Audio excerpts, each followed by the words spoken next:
মোবাইলের কি একটা দেয় হোল্ড রাখে জানতেছি।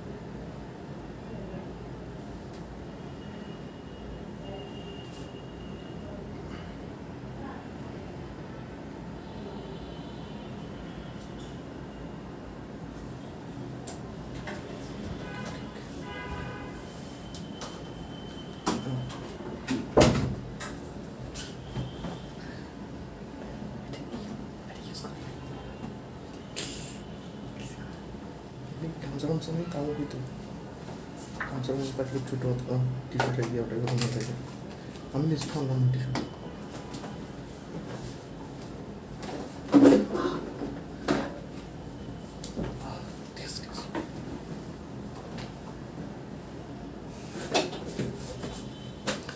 প্রিয় শিক্ষার্থীবৃন্দ আসসালামু আলাইকুম। ক্লাস শুরু হওয়ার আগে আপনাদেরকে একটু একটা বিষয়ে আপডেট দিই, সেটা হচ্ছে আমাদের একটু এক্সাম চলতেছে এবং সামনে হচ্ছে এক্সাম টিউটোরিয়াল এক্সাম চলতেছে এবং সামনেও হচ্ছে আমাদের একটু পরীক্ষা আছে। তার কারণে আমি এবং আমাদের এমসিকিউটা যেহেতু 20 থেকে 50-তে গেছে, এটা একটু সময় সাপেক্ষ ব্যাপার আর কি। তো যার কারণে আজকে হচ্ছে আমরা আপনাদেরকে পরীক্ষাটা নিচ্ছি না, আপনাদের প্রিপারেশনের জন্য আরেকটু সময় দিচ্ছি। আমরা পরীক্ষাটা কখন নিব, আমি হচ্ছে আমাদের ক্লাস শেষ করে আগামীকাল 2টার আগেই, আগামীকাল হবে না সেটাও নিশ্চিত, আমরা মোস্ট প্রবাবলি আগামী মঙ্গলবার, কালকে হচ্ছে সোমবার আপনাদের হিন্দুলাও ক্লাস আছে, আর সোমবার মঙ্গলবার সন্ধ্যার দিকে অর্থাৎ টাইম এবং আমরা জানিয়ে দিব পরীক্ষাটা আমরা তখন নিব। আজকে হচ্ছে আপনাদের কোয়েশ্চেন পেপারটা আমি একটু ব্যস্ততার কারণে রেডি করতে পারিনি, তার জন্য আপনাদের একটু কষ্ট দিচ্ছি। আজকে হচ্ছে কোনো রকম এক্সাম হবে না, আজকের এক্সামগুলো আগামী মঙ্গলবার হবে ইনশাল্লাহ। আপনাদেরকে পর্যাপ্ত সময় দেওয়া হবে। আর আজকের যে ক্লাসের টপিকগুলো নিয়ে আলোচনা হবে সেগুলো গুরুত্বপূর্ণ, আপনারা ক্লাসে একটু অ্যাটেন্টিভ থাকবেন।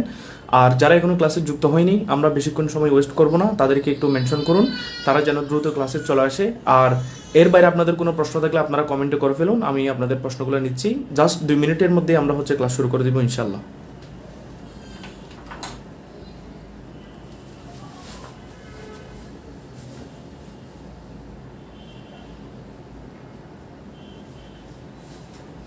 কারো কোনো প্রশ্ন বা কোনো কিছু জানার থাকলে একটু আমাকে প্রশ্নটা করে ফেলুন অথবা জানিয়ে দিন, আমরা দ্রুত সময়ের মধ্যে ক্লাস শুরু করে দেবো ইনশাল্লাহ।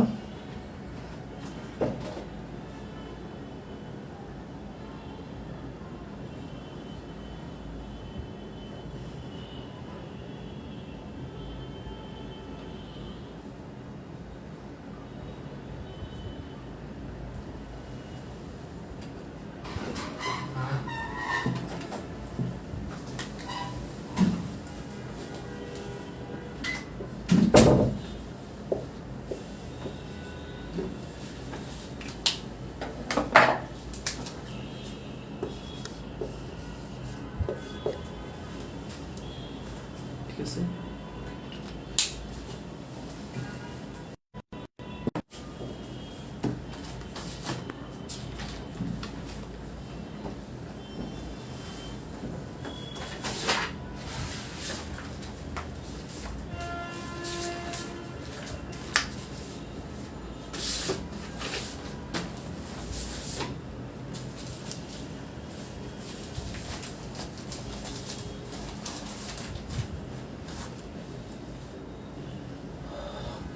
প্রিয় শিক্ষার্থীবৃন্দ আসসালামু আলাইকুম। পূর্বের নিয়েই আজকেও আমরা ক্লাসে যুক্ত হলাম। গতকালকে হচ্ছে অনেকটা ইমার্জেন্সি কাজ ছিল, যার কারণে আমি ক্লাসে জয়েন করতে পারিনি এবং আপনাদেরকে দুপুরের আগেই হয়তো মেবি আমি জানিয়ে দিয়েছি।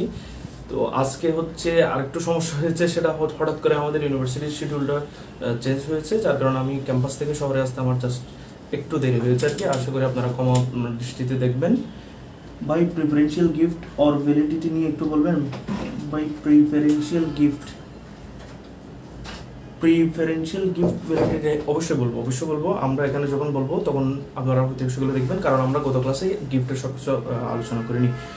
আচ্ছা, তার আগে হচ্ছে একটা গুরুত্বপূর্ণ বিষয় নিয়ে আপনাদেরকে আলোচনা করে দিই। যেহেতু আপনারা পরীক্ষা নিয়ে অনেকের প্রশ্ন ছিল, এমসিকিউ এবং রিটেনের ব্যাপারটা আমি ক্লিয়ার করেছিলাম, তবে একটা এক্সক্লুসিভ সাজেশন আপনাদেরকে দিব, সেটা সামনের পরীক্ষার মধ্যে আশা করি আপনারা খেয়াল করবেন। সেটা হচ্ছে, আমি একটা জিনিস খেয়াল করেছি, আমি প্রত্যেকজনের রিটেন খাতাগুলো দেখেছি এবং একটু আমার সময় দিয়ে দেখতে হয়েছে। তো কয়েকটা জিনিস আপনাদের কাছে প্রাইমারিলি আমি সমস্যা হিসেবে আইডেন্টিফাই করেছি। এর মধ্যে একটা হচ্ছে আপনাদের প্রশ্নটা বোঝাটা একটু সমস্যা। প্রশ্ন পাওয়ার পরে সেটা নিয়ে হইচই করার কোনো দরকার নেই। আপনি প্রশ্নটা পাবেন, প্রশ্নটা পেয়ে দেখে না দেখার আগে যদি বলেন যে এখানে কোয়েশ্চেনটা এটাকে এরকম কেন হয়েছে, ওইটা এরকম কেন হয়েছে, তখন বুঝতে হবে আপনার ব্রেন একটু করে প্রবলেম আছে। আপনার ব্রেনটা একটু শার্প করতে হবে। কি আপনি দেখবেন, দেখে বুঝবেন, বুঝে সেটা নিয়ে অন্য কেউ কোয়েশ্চেন ওঠাচ্ছে কিনা আপনি সেটা খেয়াল করবেন। এবং আপনার যখন প্রথমে কোয়েশ্চেনটা আসতে পারে, জাস্ট আপনি ভালো মতো খেয়াল করলে আপনার কাছে কোয়েশ্চেনের সিস্টেমটা মাথায় বুঝে আসবে। এবং বুঝে আসার পরেই হচ্ছে আপনি সেটা উত্তর করবেন। এটা শুধু আমাদের এমসিকিউ না, একদম যাবতীয় পরীক্ষার মধ্যে। দ্বিতীয়ত ব্যাপার হচ্ছে রিটেন এক্সাম। রিটেন এক্সামের মধ্যে আমি আপনাদেরকে একটা কথা বলি, সেটা হচ্ছে আমরা ইন্টার পর্যন্ত যে সৃজনশীল স্টাইলের পরীক্ষাগুলো দিতাম, সেখানে আমরা সবাই খাতা পড়ানোর জন্য ট্রাই করতাম, এখানে কোনো সন্দেহ নেই। 1-2, এরপর হচ্ছে 1-2 না বলে ক খ গ গ, এগুলো তো অনেকে হচ্ছে অতিরিক্ত লিখে, আবার অনেকে মোটামুটি প্রিসাইজলি লিখে। তো আমাদের ইউনিভার্সিটির যে সমস্ত এক্সাম বা আমাদের এখন প্রফেশনাল লাইফের যে সমস্ত এক্সাম, সেগুলোর সিস্টেমটা কিরকম হবে? সেগুলোর সিস্টেমটা হবে খুব প্রিসাইজলি। আপনাকে যিনি পরীক্ষক তিনি কি জিজ্ঞেস করছেন আপনাকে সেটা স্পেসিফিকলি বুঝতে হবে, এবং বোঝার পরে আপনাকে লেখার স্টাইলটা এমনভাবে করতে হবে যেন আপনার পুরো উত্তরপত্রের মধ্যে যে প্রশ্নটা চাওয়া হয়েছে সেই প্রশ্নটা আপনি স্পেসিফিকলি উত্তর দিচ্ছেন। যেমন আমি যদি বলি বাংলাদেশে জাতীয় পতাকা বা বাংলাদেশের জাতীয় ফলের নাম কি, আপনি যদি উপরে হেডিং আকারে লিখলেন যে এরকম আমাদের দেশে অনেক ধরনের ফ্রুট জন্মায়, আমাদের ফ্রুটগুলো অনেক সুস্বাদু, আমাদের ফ্রুটগুলো ভিটামিনে ভরপুর, আমাদের ফ্রুটগুলো দক্ষিণ এশিয়ার সেরা, আমাদের ফ্রুটগুলো বাংলাদেশের সবসময় পাওয়া যায়, আমাদের ফ্রুটগুলো 12 মাসে পাওয়া যায়, আমাদের ফ্রুটগুলো এখানে পাওয়া যায়, ওইরকম পাওয়া যায়, আমাদের ফ্রুটগুলো হচ্ছে 2 রকম, দানাদার ফ্রুট, এরপর হচ্ছে দানাহীন ফ্রুট। এরপর আবার আপনি লিখবেন যে আবার আরো 2 ভাবে ভাগ করা যায়, কিছু ফ্রুট হচ্ছে টক আর কিছু ফ্রুট হচ্ছে মিষ্টি। এরপর আরো লেখা যায় যে কিছু ফ্রুট হচ্ছে গ্রীষ্মের, কিছু ফ্রুট হচ্ছে শীতকালের। আপনি তো এগুলো ভাই আপনারা জিজ্ঞেস করছে কি, আপনারা জিজ্ঞেস করছে বাংলাদেশের জাতীয় ফলটা কি, আপনার উত্তর করা উচিত হচ্ছে বাংলাদেশের জাতীয় ফল হচ্ছে কাঁঠাল। এরপর আপনি লিখবেন যে কাঁঠালের গুণাগুণ, যে কাঁঠাল জাতীয় ফল হওয়ার কারণ হচ্ছে এটা এটা, যে বাংলাদেশের কাঁঠালের ফ্রুটগুলোর মধ্যে কাঁঠাল হচ্ছে সবচেয়ে বেশি ইউনিক, এটার সুঘ্রাণ আছে, এটার স্বাদটা অন্যরকম, এবং এটার যে কোয়ালিটি সেটা হচ্ছে বাইরে একটা আবরণ থাকে, যার কারণে ভিতরের ফ্রুটের কোয়ালিটিটা ভালো থাকে এবং এই ফ্রুটটা খেতে সুস্বাদু। তখন আপনি হচ্ছে ফ্রুটের গুণাগুণ বর্ণনা করবেন। আপনি বাংলাদেশের ফ্রুটের স্ট্রাকচার নিয়ে কি করবেন না, বর্ণনা করবেন না। তো আপনারা যেটা করেছেন স্পেসিফিকলি, যারা আমাকে উত্তর সঠিকভাবে দিয়েছেন তাদেরকে আমি সেভাবে মার্কসটা দিয়েছি, আমি এখানে কার্পণ্য করি নাই। কারণ মিডল স্কুলের এই মার্ক দিয়ে আপনি জুডিশিয়ারিতে চান্স পাবেন এটার কোনো নিশ্চয়তা নেই, মিডল এর এই এমসিকিউর কারণে আপনি আপনার একাডেমিকের মধ্যে ফুল টু ফুল মার্কস পাবেন সেটার কোনো কি নেই, আইন নিশ্চয়তা নেই। কিন্তু আপনার কোয়ালিটি যেটা ডেভেলপ হবে সেটাই হচ্ছে মেইন গুরুত্বপূর্ণ। তো প্রশ্নটা উত্তরটা কি করবেন, উত্তরটা করবেন হচ্ছে, যেমন আপনাদেরকে ওইখানে একটা এমসিকিউ আসছে, মিস্টার এক্স মিসেস ওয়াই এর সাথে বিবাহ বন্ধনা, হাজব্যান্ড ওয়াইকে তালাক দিয়েছে বা কেসটা এরকম যে 3 দিন পরে হচ্ছে, 3 সপ্তাহ পরে হচ্ছে ওয়াই বিবাহ বন্ধন আবদ্ধ হয়েছে, এটার ভ্যালিডিটি নির্ণয় করেন। আপনি একবার কোয়েশ্চেন করে দিবেন যে এ নম্বর, this marriage is irregular, this marriage is irregular, irregular আপনি লিখে দিলেন ইরেগুলার। আপনার এই লাইনটা দেখার পরে উনি বুঝতে পারবে যে আপনি পরে যে সমস্ত লেখাগুলো লিখতেছেন সেগুলো আপনি নলেজেবল কিছু লিখতেছেন, সেগুলো আপনি এখানে জ্ঞান আছে আপনার, আপনি বুঝতে পারছেন ফরের গুলো তথ্যগুলো। সে পৃষ্ঠা দেখলে মনে করবে যে এখানে যদি ধরেন 2 মার্কসের প্রশ্ন, সে এই উত্তরটা দেখার পর মনে মনে ফিট করে ফেলছে, আপনাকে 1.5 দিবে। আপনি বুঝছেন 2 এর উত্তর হলে 2.5 দিবে, যে সেটা আপনার এই এক লাইনের মধ্যে কি হয়ে গেছেন, আপনি নিশ্চিত হয়ে গেছেন। আপনি এখানে সুন্দর করে লিখলেন এবং আপনার অন্যান্য প্রশ্নগুলো দেখে লেখকের মনে হলো যে আপনি আসলে ঠিক মতো উত্তর করেন, তখন আপনাকে এই পুরো 2 মার্ক দিয়ে দিবে। যেমন আমি অনেকে কি দিয়ে দিয়েছি, আপনার 10-এ 10 দিয়েছি, একদম 10-এ 10। আবার কাদেরকে 9 দিয়েছি যে সেখানে 4টা ঠিক হয়েছে, কিন্তু ভাই আপনি লেখার সময় এখানে অনেকগুলো তথ্য দিচ্ছেন, এই তথ্যগুলোর মধ্যে ভুল আছে, আপনি ভালো কাজ করতে গিয়ে আপনি খারাপ কাজ করে ফেলছেন, তার জন্য আমি এই 10 মার্কটা আপনাকে দিতে গিয়েও আমি দিতে পারিনি। তো এরকম করা যাবে না পরীক্ষার খাতার মধ্যে। আপনাকে প্রিসাইসলি উত্তর করবেন, উত্তর করার পরে সেই উত্তরটা কেন হয়েছে সেটা লিখবেন, এখানে বিস্তারিত হাবি জাবি এগুলো লেখার দরকার নাই। আবার অনেকের একটা প্রশ্ন হচ্ছে যে আমরা লিখতে গেলে আমাদের অনেক ঝামেলা হয়, অনেক টাইম লাগে ভাই, এই প্রশ্নগুলো তো একটা লিখতে গেলে টাইম চাই, একটা লিখতে গেলে শুধু টাইম না, আপনার জীবন চলে যাবে। আপনি যদি সেভাবে লিখেন, আপনি যদি একটা বিবলিওগ্রাফি লিখেন, আপনি যদি একটা কোরআন শরীফের তাফসীর লিখেন, তাহলে তো আপনার সময় যাবে। এখানে আপনাকে দেখতে হবে টোটাল হচ্ছে 20 মার্কস, তার মানে 3টা প্রশ্ন হলে আপনি সর্বোচ্চ 10 মিনিট, এটা হচ্ছে হাইয়েস্ট নিতে পারবেন। তো আপনি যদি এই একটা কোয়েশ্চেনের পিছনে পুরো 8 পৃষ্ঠা লিখে যদি টাইম ওয়েস্ট করেন, আপনার তো নাম্বার আসতেছে না, আপনার তো নাম্বার ঠিকই পাবেন আপনি 2 এভাবে।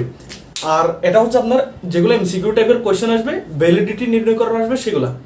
এরপরে কিছু কিছু ব্যাপার আছে সেকশন রিলেটেড, যেমন আমি আপনাদেরকে একটু এগুলো বোঝানোর জন্য পরবর্তীতে যদি বল হয় কোয়েশ্চেনের মধ্যে দিয়েছিলাম, সেটা হচ্ছে এই যেমন মুসলিম ফ্যামিলি লস অর্ডিন্যান্সের নোটিসের কিছু ব্যাপার আসছে। তো সেখানে আমি 3 রকমের স্ক্রিপ্ট দেখেছি। কিছু কিছু হচ্ছে ওরা খুব সুন্দর করে অর্ডিন্যান্সের সেকশনগুলো দিয়ে কি বলছে, সেকশন এটা বলছে, অপর সেকশনে কি বলছে সেটা বলছে, প্রসেসটা। আবার অনেকে দেখলাম যে এই সেকশনের কারণে এখানে আপনার প্রভিশন কি, পানিশমেন্ট কি, সেগুলো তো লিখছে সাথে রেগুলারকে রেগুলার করার, ইরেগুলারকে রেগুলার করার, সেপারেশন পার্টি, এগুলোও লিখছে। এগুলো যারা লিখছে এখানে হচ্ছে তারা ফাঁসা পাস পাচ্ছে। আমি সেখান থেকে এই সমস্ত আজাবাজ এগুলো লেখার কারণে আমি তাদেরকে 1 নাম্বার কেটে ফেলছি, কারণ এগুলো এই প্রশ্নের সাথে এই প্রশ্নটার কোনো কি নেই, প্রাসঙ্গিকতা নেই।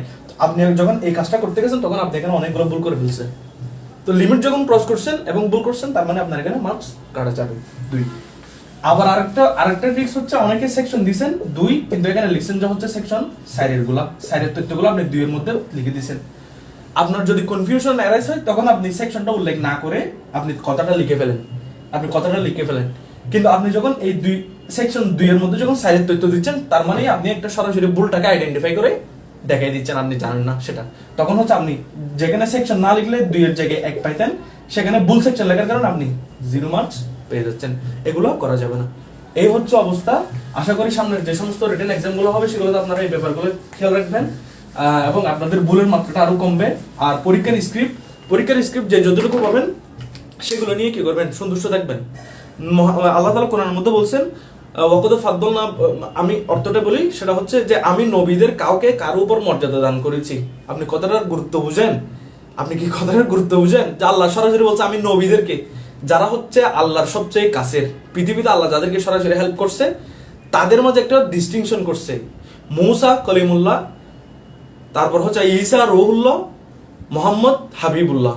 এগুলো যেখানে আল্লাহ তাআলা নবীদের মাঝে করছে, তার মানে আমরা কি ভাই, আমরা তো সুনুপুটি। আমার একজন বন্ধু যে 1 নম্বরে পরীক্ষা পড়তে হয়েছে, তার চাইতে তো আমি অনেক কম মার্ক পাইতে পারি।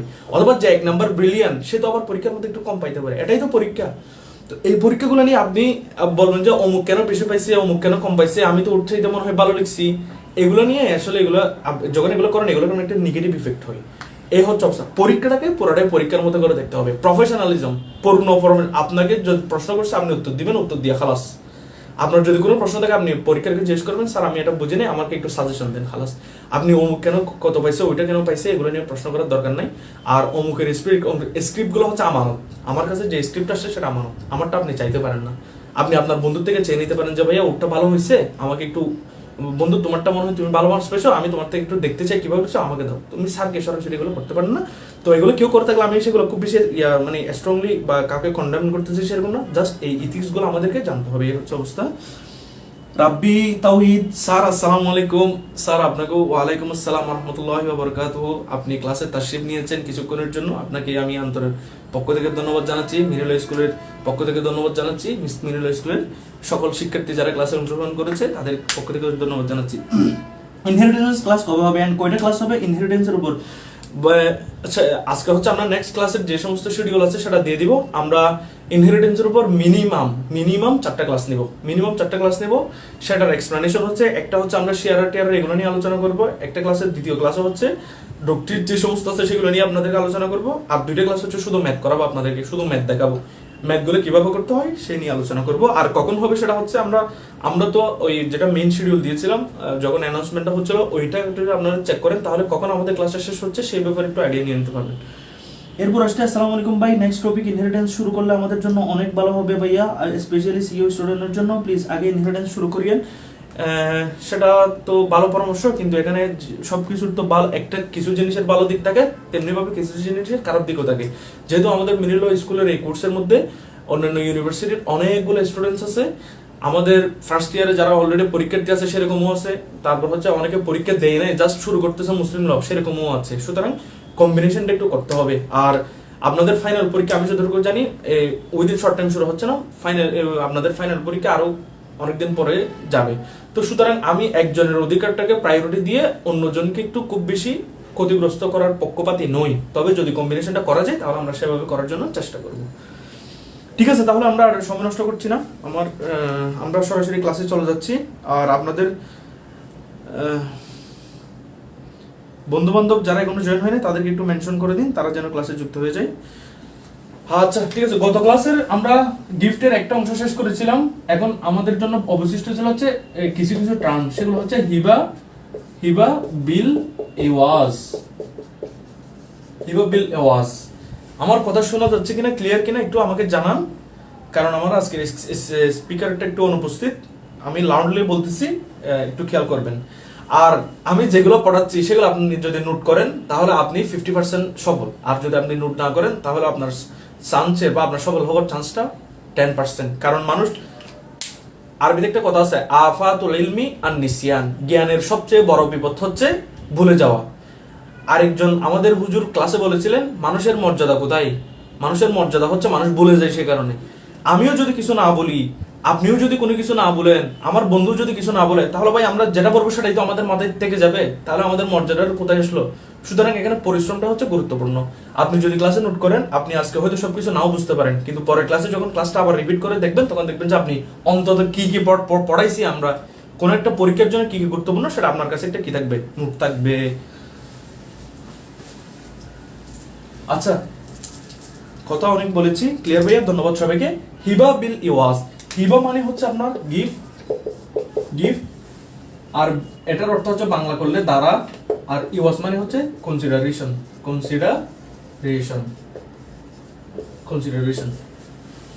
এই জিনিসটা হচ্ছে খুবই অদ্ভুত। কেন খুবই অদ্ভুত? আমরা গিফটের সঙ্গে বলেছি a transfer of property immediately without consideration. Gift হচ্ছে সম্পত্তি হস্তান্তর করা যেটা তৎক্ষণাৎ কার্যকর হয় এবং কোন রকমের বিনিময় ছাড়া। কিন্তু এখানে বলতেছে হিবা মানে গিফটের নামও দিছে, সাথে কনসিডারেশনের একটা কথা জোড়াই দিছে। এজন্য আমি আপনাদেরকে শুরুতে বলে দিই, হিবা বিল এওয়াজের যে ব্যাপারটা আছে সেটা খুব বেশি কি নয়, অ্যাকসেপ্টেড একটা টার্ম নয়, বা এটা খুব বেশি প্রচলিত বা আদালতের মধ্যে এটার বুড়ি ব্যবহার আছে সেরকম নয়। এই জিনিসটার একটা কারণ আছে, সেটা হচ্ছে, আচ্ছা কারণটার আগে জিনিসটা কি বুঝি। হিবা বিল এওয়াজ হচ্ছে মিস্টার মিস্টার বি কে কিছু জিনিস গিফট করবে, এবং মিস্টার বি বিনিময়ে মানে ওই যে জিনিসটা গিফট করছে সেটা অ্যাকসেপ্ট করার পরে সে চাইলে নিজ থেকে সেটা গ্রহণ করতেও পারে, আবার নাও করতে পারে। না করলে সেই গিফটটাই তো বাতিল হয়ে যাচ্ছে প্রথম শুরুতেই। এখন ধরেন মিস্টার বি সেই গিফটটাকে গ্রহণ করেছে, গ্রহণ করার পরে মিস্টার বি নিজ থেকে আর কিছু জিনিস দিয়েছে, যেটা হচ্ছে প্রায় সমান সমতুল্য আর কি। এটাকে বলা হয় হিবা বিল এওয়াজ। অর্থাৎ যখন কোনো একটি পক্ষ কোনো একটা উপহার প্রদান করবে অপর পক্ষকে, এবং অপর পক্ষ সেটা গ্রহণ করে তার বিনিময় হিসেবে অন্য কোনো জিনিস প্রদান করবে, তখন সেটাকে বলা হয় হিবা বিল এওয়াজ। এখানে প্রশ্ন হচ্ছে, এটাকে তো আমরা জাস্ট এক্সচেঞ্জ বলতে পারি, এটা তো এক্সচেঞ্জ বলা যায়, তো এটাকে আমরা এক্সচেঞ্জ না বলে হিবা বিল এওয়াজটা কেন বলতেছি? কারণ আমাদের দেশের মধ্যে একটা প্রবলেম আছে। সেই প্রবলেমটা হচ্ছে, অনেকেই দেখবেন অনেকের বাপদাদারা, আমি উদাহরণ দিয়ে বলি, আমি আর আমার আচ্ছা মিনার আর রাকিবের উদাহরণ দিই, যেহেতু তারা খুব, মিনার আর রাকিব এক ভাই হচ্ছে চট্টগ্রামে থাকে, আরেক ভাই হচ্ছে ঢাকা থাকে। তো এখন ওরা নানার জায়গা সূত্রে মিনার রাকিব দুজনেই ঢাকায় কি পাইছে, প্রপার্টি পাইছে। তো এখন ওইখানে ঢাকার মধ্যে যে প্রপার্টিগুলো আছে সেগুলো তো মিনার যে চট্টগ্রামে, তার জন্য কি করা, মানে এগুলো দেখাশোনা করা কষ্টকর, তার জন্য ঝামেলা। তো তখন সে কি করলো, সে তার ভাই রাকিবকে বললো যে রাকিব, আমি তোমাকে এই প্রপার্টিগুলো দিব। তো দেওয়ার পরে তো আর এত দামি প্রপার্টি তো আর কেউ ফ্রিতে গিফট করবে না। তো সে ইচ্ছা প্রকাশ করলো যে তুমি চাইলে আমাকে চট্টগ্রামে তোমার কোনো সম্পত্তি আমাকে বিনিময় হিসেবে দিতে পারো। তো এটা কোনো এরকম না যেখানে টাকার বিনিময়ে চুক্তি হইতেছে, সেরকমও না, আবার কাউকে জোর করে গিফট নিচ্ছে সেরকমও না, বরং মিউচুয়াল কনসেন্টের মাধ্যমে তাদের ইসমেন্টের জন্য, তাদের সুবিধার জন্য তারা জিনিসটাকে একজন আরেকজনকে গিফট করতেছে। এবং এই গিফটের কারণে অন্যান্য যে সমস্ত জটিলতাগুলো আছে, আগের যুগের মানুষ তো ভাই এখন যেরকম আপনি অনলাইনের মধ্যে এন্ট্রি করলেই রেজিস্ট্রেশন হয়ে যাচ্ছে, তখন তো সেরকম ছিল না। তখন তাদেরকে এগুলোর জন্য অনেক দূরে, যারা গ্রামে ছিল তাদেরকে, মফস্বলে ছিল তাদেরকে শহরে যাইতে হইতো, অনেক সময় নির্দিষ্ট তারিখের জন্য অপেক্ষা করতে হইতো। তো এইগুলা থেকে তারা দূরে থাকার জন্য হচ্ছে এই হিবা বিল এওয়াজের ব্যাপারটা তারা ইন্ট্রোডিউস করেছিল আর কি। তো এই হিবা বিল এওয়াজ সম্পর্কে আপনাদের শুধু জাস্ট দুইটা ইনফরমেশন জানলে হবে। একটা হচ্ছে, এক নম্বর হচ্ছে বুথ আর ইন্ডিপেন্ডেন্ট ট্রানজাকশন।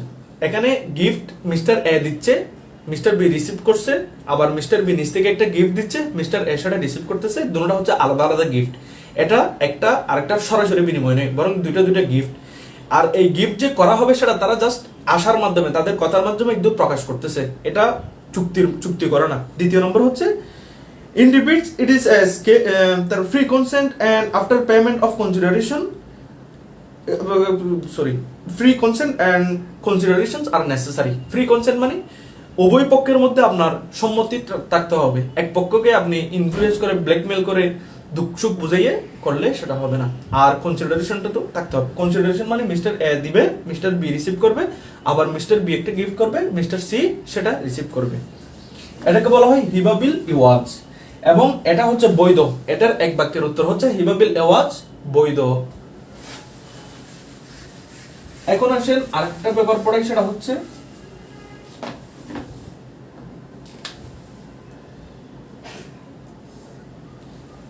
আরেকটা হচ্ছে হিবা। এই যে হিবা, এটাও ইন্টারেস্টিং। হিবা বাশার ইল ইওয়াজ, এটা ই দিচ্ছি, বাশার, অর্থাৎ হিবা বাশার ইওয়াজ অর্থ হচ্ছে কনসিডারেশন দেওয়ার শর্ত করে হেবা করা। কি বলছি? কনসিডারেশন, এটা হচ্ছে গিফট, ইওয়াজ মানে হচ্ছে কনসিডারেশন, বাশারতুল মানে হচ্ছে with condition, gift with condition. কি বললাম? Gift with condition. তো আগেরটার মধ্যে কোনো রকমের শর্ত ছিল না, আর এখানে বলতেছে প্রথম গিফটটা দেওয়ার সময় সে কি কন্ডিশন দিচ্ছে, যে আমি তোমাকে এই গিফটটা দিচ্ছি, তুমি সেটা অ্যাকসেপ্ট করো, তোমার ইচ্ছা হলে তুমি অ্যাকসেপ্ট করিও, আর যদি তুমি অ্যাকসেপ্ট করেই ফেলো তাহলে আমাকে একটা কি করতে হবে, কনসিডারেশন দিতে হবে। সেটাকে বলা হয় হিবা বিশর্তিল ইওয়াজ। হিবা বিল ইওয়াজ এবং হিবা বিশর্তিল ইওয়াজ, এগুলা নিয়ে পরীক্ষার মধ্যে তেমন প্রশ্ন আসার চান্স নাই, কারণ এগুলোকে অ্যাকচুয়ালি গিফটই বলা হয় না।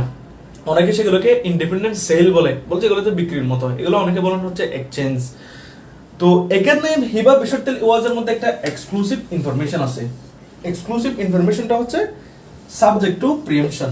এটা হচ্ছে subject to preemption, subject to preemption. এটা আপনারা বুঝতে হবে আপনাদেরকে, এটা প্রিএমশন। এই যে হিবা বিল বাশর্তিল ইওয়াজ বিল ইওয়াজ, এগুলো আপনারা রিসেন্ট কোনো ট্রানজাকশনের মধ্যে পাবেন না। আপনাদের বাপদাদার যখন কোনো প্রপার্টি নিয়ে গ্যাঞ্জাম হয়, আপনারা একটু খোঁজখবর নেবেন। খোঁজখবর নিলে তখন এখানে লেখা থাকবে যে হিবা বিশর্তিল ইওয়াজ করছিল আমার দাদা। অনেকে বলবে আমার দাদা হেবা বিল আওয়াজ করছিল, হেবা বিল আওয়াজ করছিল। যখন আগের কোনো সমস্যা নিয়ে ডিসপুট হবে, তখন যদি সেরকম কোনো কাগজের মধ্যে হেবা বাশর্তিল ইওয়াজের কথা থাকে, তখন সেক্ষেত্রে বলতেছে যে এই যে সাবজেক্ট টু প্রিএমশন, অর্থাৎ প্রিএমশন সেখানে কি করা যাবে, দাবি করা যাবে। প্রিএমশনটা কি জিনিস? প্রিএমশনটা আমরা আগামী ক্লাসে প্রিএমশন নিয়ে পড়াশোনা করব। জাস্ট একটু তথ্য দিচ্ছি। প্রিএমশন হচ্ছে, এটা হচ্ছে মিস্টার এ ল্যান্ড, আর এটা হচ্ছে মিস্টার বি ল্যান্ড। এই দুজন হচ্ছে ব্রাদার। মিস্টার এ এবং মিস্টার বি হচ্ছে ব্রাদার। মিস্টার এ যখন এই তার জমিটা বিক্রি করবে, যখন সে বিক্রি করবে, তখন এই মিস্টার বি এর একটা অধিকার আছে। সেই অধিকারটা কি? আচ্ছা, এখানে একটা ল্যান্ডের কথা বলি। ল্যান্ড 1 2 3, এই দুইটার মালিক হচ্ছে jointly mister B. Mister A যখন ল্যান্ড 1টা বিক্রি করবে, তখন এই মিস্টার বি যে হচ্ছে এ এর ভাই, তার একটা অধিকার আছে। সেই অধিকারটা হচ্ছে এই জমিটা ক্রয় করার। এই জমিটা ক্রয় করার একটা কি আছে, আপনার অধিকার আছে। সেই অধিকারটা কেন? কারণ হিসেবে আমি আপনাদেরকে বলি একটু। এই যে এটা একটা হচ্ছে রাস্তা, এবং এই রাস্তাটা শুধুমাত্র এই তিনটা, এটা দিয়ে এখানে যাওয়া যায়, এটা দিয়ে এখানে যাওয়া যায়, এটা দিয়ে এদিকে যাওয়া যায়। এখান দিয়ে আবার অনেক সময় পানিও নেওয়া যায়, অন্য কোনো জিনিস মানে নিয়ে আসা করে আর কি। তো এখন দেখেন, মিস্টার এল এর 1 প্রপার্টি যদি এখানে অন্য কেউ অপরিচিত কাউকে যদি বিক্রি করে দেয়, তাহলে সে হচ্ছে এই মিস্টার, তাদের যে একটা এক্সক্লুসিভ চলাফেরার রাস্তা, সেটার মধ্যে কে এসে বাঘ বসালো? অপরিচিত একজন এসে বাঘ বসালো, অথবা তার সাথে এর বনি বলা নাও হতে পারে। তো এই জন্য মুসলিম আইনের মধ্যে বলা আছে যে যখন দুইটা প্রপার্টি একসাথে থাকবে, যাদের সাথে আপনার পরিচিত বা আগে থেকে আপনার কানেক্টেড আছেন, অথবা সেইটার সাথে আপনার কোনো একটা উপকার বা কোনো একটা প্রপার্টি এনজয়মেন্টটা কানেক্টেড, সেখানে আপনি ওই ব্যক্তি অন্য কাউকে বিক্রি করার আগে আপনি সেটা ক্রয় করার কি পাবেন? অগ্রাধিকার পাবেন। এই অগ্রাধিকারের নামই হচ্ছে প্রিএমশন। তো এই প্রিএমশনের যে অগ্রাধিকারের যে অধিকার, সেটা গিফটের ক্ষেত্রে চলে না। অর্থাৎ মিস্টার এ যদি এল নামক প্রপার্টিটা অন্য কাউকে গিফট করলে তখন সে মিস্টার বি সেটা কি করতে পারবে না, এই প্রিএমশনের দাবি করতে পারবে না। কিন্তু বলতেছে হিবা বিশর্তিল এওয়াজের মধ্যে যেহেতু কনসিডারেশন আছে, সেজন্য হিবা বিল এওয়াজ অর্থাৎ ওই গিফট উইথ কনসিডারেশন সেটা করলে সেখানে কি করা যাবে, প্রিএমশন করা যাবে। কেন? কারণ এই যে এখানে গিফটটা হিবা বিল ইশরতিল এওয়াজ সেটা আদৌ কি না, ভালো মতো গিফটই না, সেখানে যেহেতু কনসিডারেশন আছে সেজন্য এটা গিফটের সঠিক গিফট হওয়ার অনেক দূরে। এর জন্য বলতেছে এখানে এই প্রিএমশনের ব্যাপারটা কি করা যাবে, এক্সারসাইজ করা যাবে। আর প্রিএমশন নিয়ে বিস্তারিত আপনারা নেক্সট ক্লাসে জানতে পারবেন। এই যে হিবা বিল আওয়াজ এবং হিবা বিশর্তিল আওয়াজ এই দুটোটা আপনাদের কাছে ক্লিয়ার কিনা আমাকে একটু জানান তো কমেন্টে প্লিজ। আপনাদের কাছে ক্লিয়ার কিনা একটু জানান কুইক।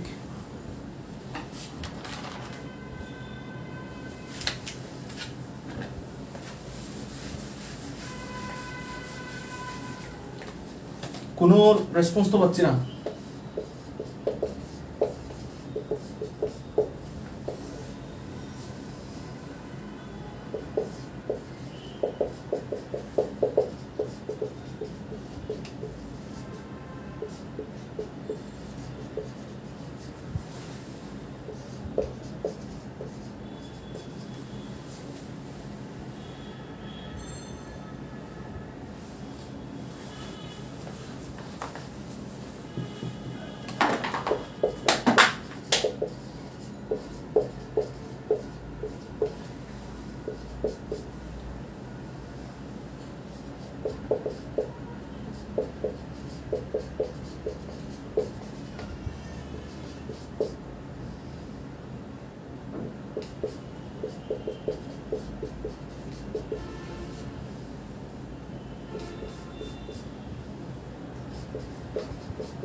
ক্লিয়ার কিনা? ক্লিয়ার বলেছে, ক্লিয়ার ভাইয়া, থ্যাংক ইউ। মিনার স্পিকিং চেয়ে ভালো শোনা যায় স্যার। ও থ্যাংক ইউ মুসাইবা। ক্লিয়ার ভাইয়া থ্যাংক ইউ। সিফাত, ওদের মধ্যে ডিফারেন্সটা কি? ওদের মধ্যে ডিফারেন্সটা লাগবে না, আপনি আপাতত শুধু জাস্ট প্রিএমশনের ব্যাপারটা থেকে নেক্সট ক্লাসে ওইটা জানতে পারবেন। ভাইয়া দুইটাই একসাথে আরেকবার বললে ভালো হয়। আচ্ছা আমি একটু বলতেছি। ক্লিয়ার স্যার, ওদের মধ্যে ডিফারেন্সটা কি মানে ওইটা আমি বলবো। দুইটার মধ্যে পার্থক্য হচ্ছে মানে দুইটা আপনার যেটাকে কি বলছে হেবা বিল ইওয়াজ যেটা বলতেছে সেখানে কোনো রকমের কন্ডিশন নাই। কন্ডিশনটা নাই কিরকম, মিস্টার এ যখন গিফট করতেছে তখন সে বিনিময়ে কিছু চাই, মানে আমি আপনাকে ধরেন 100 প্রপার্টি দিব, তো আপনি যদি আমাকে 100 প্রপার্টি দেন তাহলে সেটা আমরা গিফট হিসেবে দিয়ে দিব আর কি, এরভাবে শুধু জাস্ট প্রকাশ করলো। তখন মিস্টার বি মিস্টার এর থেকে বললো যে আচ্ছা ঠিক আছে আপনি আমাকে গিফট করে দেন। গিফট করছে মিস্টার এ, মিস্টার বি সেটা রিসিভ করছে এবং রিসিভ করার পরে মিস্টার এর বরাবর এসে তার আরেকটা প্রপার্টি কি করে দিছে, গিফট করে দিছে। এটা হচ্ছে হিবা বিল ইওয়াজ। তো এটাকে আপনার কেন সেল বলতেছেন আপাতত, কারণ এখানে কোনো রকমের টাকার কি নেই, চুক্তি নেই, জাস্ট একটা প্রপার্টির বিনিময়ে একটা প্রপার্টি এক্সচেঞ্জ করতেছে তাদের কোনো একটা সুবিধার জন্য। এরপরে হিবা বিশর্তিল এওয়াজ যেটা বলেছি সেটা হচ্ছে gift with condition and consideration. Gift with condition and consideration অর্থাৎ মিস্টার এ যখন গিফটটা করতেছে তখন সাথে বলে দিছে যে কি, একটু জাস্ট 1 মিনিট।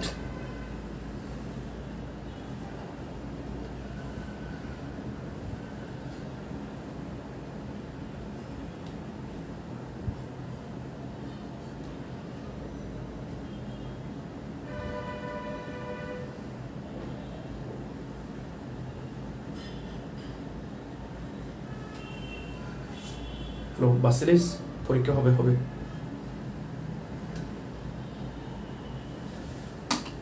আচ্ছা হেবা বিশর্তিল ওয়াজটা হচ্ছে আপনার মিস্টার এ যখন গিফটটা করতেছে তখন সে কন্ডিশন দিছে, সে শর্ত দিছে যে আমার গিফটটা তুমি অ্যাকসেপ্ট করলে আমাকে বিনিময়ে আরেকটা কি করতে হবে, গিফট করতে হবে। তো এরকম যখন শর্ত করে গিফটটা করা হবে তখন সেটাকে বলা হবে হিবা বিশর্তিল ওয়াজ। আর হিবা বিল আওয়াজ এবং হিবা বিশর্তিল আওয়াজের মধ্যে আরেকটা এক্সক্লুসিভ পার্থক্য হচ্ছে হিবা বিল আওয়াজের ক্ষেত্রে প্রিএমশনের দাবি করা যাবে না, কিন্তু হিবা বিশর্তিল আওয়াজের মধ্যে প্রিএমশন দাবি করা যাবে। আর সাধারণ কথা হচ্ছে গিফটের মধ্যে প্রিএমশন দাবি করা যায় না। গিফট আপনি যদি আরেকজনকে একটা প্রপার্টি গিফট করেন সেখানে প্রিএমশনের দাবি করা যাবে না, কিন্তু যখন সেটা হিবা বিল বিশর্ত আল ইওয়াজ হবে, যখন বিনিময়ের শর্তটা দিয়ে দেওয়া হবে তখন সেখানে হচ্ছে আপনার কিটা করা যাবে, প্রিএমশনের দাবিটা করা যাবে। আচ্ছা ঠিক আছে, আশা করি আপনারা বুঝতে পারছেন। এখন আমরা হচ্ছে আরেকটা গুরুত্বপূর্ণ বিষয়ে আসবো, সেটা হচ্ছে বয়েড গিফট, মানে কি কি কারণে একটা গিফট বয়েড হয়ে যায়, বাতিল হয়ে যায়। প্রথম নাম্বারের মধ্যে লিখলাম gift in favour of future unborn. আমরা একটা কন্ডিশন গিফট পড়ানোর সময় বলছিলাম, সেটা হচ্ছে a transfer of property immediately, অর্থাৎ আপনি যখন গিফট করবেন, কোন একটা প্রপার্টি গিফট হিসেবে হস্তান্তর করবেন, তখন সেটা ইমিডিয়েটলি হতে হবে, তৎক্ষণাৎ হতে হবে। তো যে ফিউচার আনবর্ন, অর্থাৎ যে কোনো পৃথিবীতেই আসে নাই, যার অস্তিত্বই নাই, আপনি তাকে গিফট করবেন। ধরেন আপনি দাদা, আপনার দাদা হচ্ছে খুব বেশি ইমোশনাল মানুষ, নাতি একটা হবে, উনি শুনছে, তো এখন নাতির জন্য পাগল পাগল হয়ে বলতেছেন, আমার নাতির জন্য আমি কি করে দিলাম, 1 লাখ টাকা গিফট করে দিলাম, বা একটা জমি 1 শতক জমি গিফট করলাম। বলতেছে এই যেহেতু ফিউচার আনবর্ন, তার কোনো অস্তিত্বই নেই, সে কখন হবে, সে কি আদর দুনিয়াতে আসবে, অথবা এরকম আপনাদের ফ্যামিলিতে কোনো সন্তান ওনাদের তো নাও হতে পারে, অর্থাৎ ফিউচার আনবর্ন, যার বরণটা অনিশ্চিত, এরকম কারো ফেভারে যদি গিফট করে, তাহলে সেই গিফটটা হচ্ছে আপনার ভয়েড, সেটা বাতিল, সেটার কোনো অস্তিত্বই নাই। এরপর 2 নম্বরের মধ্যে লিখেছে গিফট অফ মুসা। মুসা এখানে একটা লিখে দিচ্ছি undivided share, undivided share, undivided share, undivided share. যেমন নাকি একটা উদাহরণ দিচ্ছি আপনার, share in company, share in company, share in company, company. এরপর হচ্ছে ল্যান্ড। গিফট অফ মুসা, মুসা শব্দের অর্থ হচ্ছে আনডিভাইডেড শেয়ার ইন প্রপার্টি। ধরেন আপনার হচ্ছে 5 শতক জায়গা আছে, যে 5 শতক জায়গাটা একটা প্লট আকার, একটা প্লট আছে। তো ওই 5 শতক প্লট থেকে আপনি বললেন যে আমি কি করলাম, গিফট অফ মুসা করলাম, যে তোমাকে ওইখান থেকে গিফট করলাম। তো ওইখান থেকে তো আপনি বললেন যে জাস্ট কি করছেন, গিফট করছেন, কিন্তু ওইটা তো পুরো একটা জায়গা, ওইখানে তো আপনি কি করে দেন নাই, আনডিভাইডেড করে দেন নাই। তো এরকম আনডিভাইডেড শেয়ার যখন আপনি গিফট করবেন, তখন সেই শেয়ারটা কি হবে, বাতিল হবে। যেমন একটা উদাহরণ হিসেবে এখানে দিয়েছি, ল্যান্ডের একটা উদাহরণ দিলাম। এরপর আরেকটা উদাহরণ দিই কোম্পানি। যেমন আপনার একটা কোম্পানিতে আপনার শেয়ার আছে, একটা ধরেন সাধারণত একটা কোম্পানি, রয়্যাল এনফিল্ডের একটা কোম্পানি, ওই কোম্পানির টোটাল শেয়ার হচ্ছে 1000, সেখান থেকে আপনার নামে 100টা শেয়ার আছে। তো এখন আপনি কাউকে বললেন যে আমি তোমাকে 5টা শেয়ার কি করলাম, গিফট করলাম। তো এখানে তো আপনি স্পেসিফিকলি বলে দেন না কোন 5টা শেয়ার। এই 5টা শেয়ার এগুলো তো আবার যে কোনো সময় হুটহাট করে চলেও যেতে পারে, লসও হয়ে যেতে পারে। তো এখানে যেহেতু স্পেসিফিকলি করা হয় নাই, তখন সেটাকে বলা হচ্ছে মানে gift of Musa, undivided share, যে শেয়ারটাকে কি করা যায় না, ভাগ করা যায় না। তবে এখানে আরেকটা কথা আছে, সেটা হচ্ছে undivided share in individual property. এখানে এটা 2 রকম, আনডিভাইডেড শেয়ার 2 রকম জায়গায় 2 রকম ক্ষেত্রে হইতে পারে। আনডিভাইডেড শেয়ারটা যেটা বলি, আনডিভাইডেড শেয়ারটা 2 রকম হতে পারে। কোথায় কোথায়?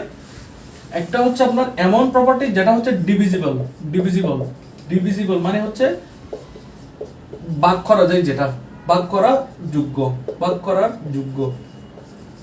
আপনার দেখা যাচ্ছে ভাগ করার যোগ্য। এই যে ল্যান্ডের কথা যে বললাম, ল্যান্ড 5 শতকের একটা ল্যান্ড, এটা তো আপনি এদিকে ভাগ করে দিলে এই পাশে একটা হয়ে যাচ্ছে, এই পাশে একটা হয়ে যাচ্ছে।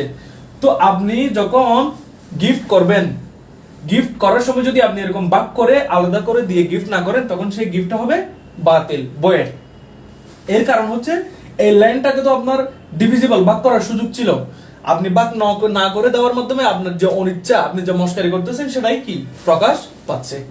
তো এখন দেখেন, একটা প্রপার্টি গিফট করবো, সেটা হচ্ছে ইনডিভিজিবল, মানে ইনডিভিজিবল, ইনডিভিজিবল ইন, আমি একটা এখানে ডি লাগিয়ে দিচ্ছি, ইনডিভিজিবল, যেটা ভাগ করার যোগ্য না। কিরকম? যেমন একটা বাস, একটা বাস, এই একটা বাস, এখানে 2টা চাকা, 2টা চাকা, 2টা চাকা, 2টা চাকা, এখানে একটা গিয়া দিলাম, এটা হচ্ছে একটা বাস, এটা একটা বাস। ধরেন এই যে বাস, আপনি একটা বাস যখন কি করবেন, গিফট করবেন, আপনি যখন একটা বাস কাউকে গিফট করবেন, এই বাসটাকে কি আপনি ভাগ করতে পারবেন? আপনি কি এই বাসটাকে ভাগ করতে পারবেন? ভাগ করে পিছনের অর্ধেক, সামনের অর্ধেক, এই সামনের অর্ধেক না থাকলে পিছনের অর্ধেক দিয়ে আপনি কোনো ইনকাম করতে পারবেন না, এটার কোনো কি নেই, গ্রহণযোগ্যতা নেই। অনুরূপভাবে আপনি যদি এটাকে এভাবে ভাগ করেন, এই পাশ এই পাশ, তখনও আপনার কোনো কি নেই, এটার কার্যকারিতা নেই। যে জিনিসগুলোকে ভাগ করা যায় না, যে জিনিসগুলোকে ভাগ করা যায় না, সেগুলোতে যদি আপনার এরকম একটা এই শেয়ার থাকে, যেমন এই বাসটার মালিক হচ্ছে আপনার 10 লাখ, আপনারা 2 বন্ধু 5-5 দিয়ে নিছেন, এখানে আপনার শেয়ার হচ্ছে 1 নাম্বারটা, ওর শেয়ার হচ্ছে 2 নাম্বারটা। তো এই একটা বাসের মধ্যে আপনার যে একটা শেয়ার আছে 5 লাখ টাকার, যে শেয়ারটা ভাগ করা যায় না, আপনি যদি এই শেয়ারটা যদি গিফট করেন তাহলে সেই গিফটটা বৈধ হবে, এবং যে গিফটটা পাবে, গ্রহণ করবে, সে হচ্ছে এই বাস থেকে যে ভাড়াটা আসবে সেই ভাড়ার অর্ধেক সে পাবে গিফট হিসেবে, অর্থাৎ সে এটা নিয়মিত পাবে আর কি। কিন্তু এই ল্যান্ডের ক্ষেত্রে যেটা হচ্ছে ডিভিজেবল, যেটা ভাগ করা যায়, ডিভিজেবল ল্যান্ড, এই যে একটা ল্যান্ড, এটা হচ্ছে ধরেন 2 ভাগ, এই ল্যান্ডের মধ্যে এটার মধ্যে হচ্ছে আপনি আর আপনার ভাই এ এবং বি দুইজন মালিক, এবং এই দুইজন মালিক যেহেতু এই প্রপার্টিটাকে চাইলে আপনি আপনারটা আলাদা করে গিফট করার সুযোগ ছিল, এখন আপনি যেহেতু আলাদা না করে গিফট করে দিলেন, সেজন্য আপনার গিফটে কি হবে না, বা কার্যকর হবে না। এই যে এখানে শেয়ারের যে ব্যাপারটা আসছে সেটাকে বলা হয় এই মশা আর কি, এটাকে বলা হয় মশা। কই এটা মশা। যখন কোন একটা প্রপার্টিতে আপনার শেয়ার থাকবে, পুরো প্রপার্টি না, প্রপার্টিতে আপনার শেয়ার থাকবে এবং সেই শেয়ারটা ভাগযোগ্য, এবং সেই ভাগটা না করে যদি আপনি গিফট করেন তাহলে সেই গিফটটা বাতিল। আর যদি সেই প্রপার্টির শেয়ারটা ভাগ করা যায় না, তখন সেটা যদি আপনি গিফট করেন সেই গিফটটা বৈধ। একটু বুঝছেন কিনা আমাকে একটু জিনিসটা একটু ক্লিয়ার করুন তো, গিফটের মশা এটার মধ্যে আপনাদের কোনো কোয়েশ্চেন আছে কিনা বা আপনারা ক্লিয়ারলি বুঝছেন কিনা আমাকে একটু জানান। এরপরে হচ্ছে 3 নম্বরের মধ্যে আছে গিফট ইন ফিউচার। আপনি আপনার একটা বন্ধু, আপনি আইন পড়ছেন, আপনি খুব চালাক, আপনার মাথায় ব্রেন আছে, আপনি আপনার আপনার বন্ধুকে বললেন যে বন্ধু তোর আইফোনটা আমার কি করে দিয়ে দে, আমার যে রয়্যাল এনফিল্ড সেটা আমি তোকে গিফট করব। কি বলছেন আপনি? আমি তোকে গিফট করব। সে বন্ধু আপনার একটা কি আইফোনটা দিয়ে দিছে, তো পরে আপনি ওকে আপনার বাইক দিচ্ছেন না, পরে ও আদালতে মামলা করে বললো যে ও আমাকে গিফট করবো বলছে ওর বাইক, কিন্তু সে গিফট করে নাই। তখন আপনি বললেন যে gift in future is void, ভবিষ্যতে তো যেটা গিফট করার কথা সেটার কোনো কি নেই, বৈধ নেই, কারণ সংজ্ঞার মধ্যে বলে দেওয়া আছে এ ট্রান্সফার ইমিডিয়েটলি, তৎক্ষণাৎ। অথবা আপনি এরকমও হইতে পারে কোন রকমের কিচ্ছু নাই, আপনার দাদা বললো যে আমি আগামী 5 বছর পরে আমার নাতিকে 5 শতক জমি গিফট করব, সেটার কোনো কি নেই, বৈধতা নেই, কারণ ভবিষ্যতের কোনো গিফট কিনা গ্রহণযোগ্য না, সেটা ইমিডিয়েটলি করলে তখন সেটাই হবে গিফট। আর যদি কেউ 5 বছর পরে এরকম সময় নির্ধারণ করে, সেটা সময় নির্ধারণ করলে হবে না, জাস্ট মৃত্যুর পরে যদি বলে তখন সেটা উইলের মধ্যে চলে যাবে, উইলের মধ্যে আলাদা হিসাব নিকাশ। বলেছে ইলতিজা মিনার রাকিব, তোমরা বুঝতো, বাকিরা কি বুঝে নাই? এখানে তো আমি ক্লাসে আরো অনেককে দেখতে পাচ্ছি, তোমরা একটু রেসপন্স করো, ক্লাস বোঝা যাচ্ছে কিনা, ক্লাস ক্লিয়ার কিনা, আমার সাউন্ডের কোনো সমস্যা হচ্ছে কিনা, একটু তাড়াহুড়া বুক করতেছে কিনা, কোনো সমস্যা, যে কোনো সমস্যা ফেস করলে আমাকে একটু বলবো।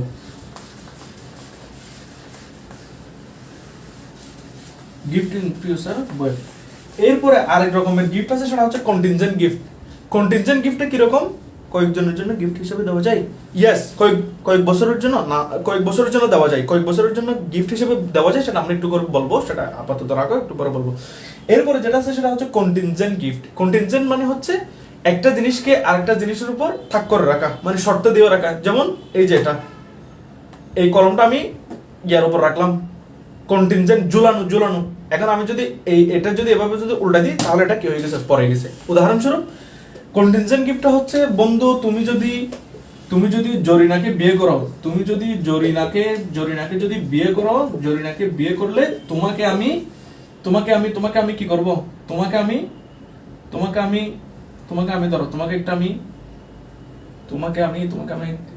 কি আমার তো আসতেছে না, ধরো তোমাকে আমি কোথায় নিয়ে যাব, কক্সবাজার নিয়ে যাব, কক্সবাজারের আচ্ছা কক্সবাজারের ট্রিপ দিব, একটা ট্রিপ গিফট দিব। ধরুন এটা একটা এক্সপেন্সিভ, মানে এটার বাবদ আপনার ধরেন 2 লক্ষ টাকা খরচ আছে, বিমানে করে নিয়ে যাবে, 5 স্টার হোটেলে রাখবে, এক সপ্তাহ রাখবে, 2 সপ্তাহ রাখবে, এখান থেকে এরকম একটা। আচ্ছা এটা ইয়া করার দরকার নাই, একদম ইয়া করে দিই। আপনার দাদা বললো যে নাতি জরিনাকে বিয়ে করলে তোমাকে আমি 5 শতক জায়গা দিব। জরিনাকে বিয়ে করলে কয় শতক জায়গা দিব? 5 শতক জায়গা দিব, মানে নাতির বিয়ে কাজ ইচ্ছা করতেছে আর কি দাদা। তো এখানে দাদা নাতির সম্পত্তির যে গিফট, 5 শতকের যে গিফট, সেটাকে কিসের উপর কি করে দিছে? আপনার কন্টিনজেন্ট করে দিছে জরিনার উপর, জরিনার বিয়ের উপর ঝুলাই দিছে। জরিনার বিবাহ হলেই সেই গিফটটা দিবে। একটা জরিনার আপনার গিফটটাকে জরিনার বিবাহের উপর তুলে দিছে, এবং এই যে কন্টিনজেন্ট করা অন্য কারো উপর, সেটাকে বলা হয় আপনার এই যে কন্টিনজেন্ট গিফট, এবং এই কন্টিনজেন্ট গিফটটা হচ্ছে বয়েড। আপনাদের কাছে ক্লিয়ার আশা করি। কারো কোনো প্রশ্ন থাকলে মন্তব্য করুন, আমি আপনাদেরকে রিপ্লাই দিচ্ছি।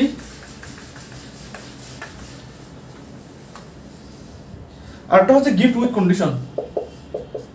এখন আসছে গিফট উইথ কন্ডিশন। শর্ত দিয়ে কি করা? গিফট করা।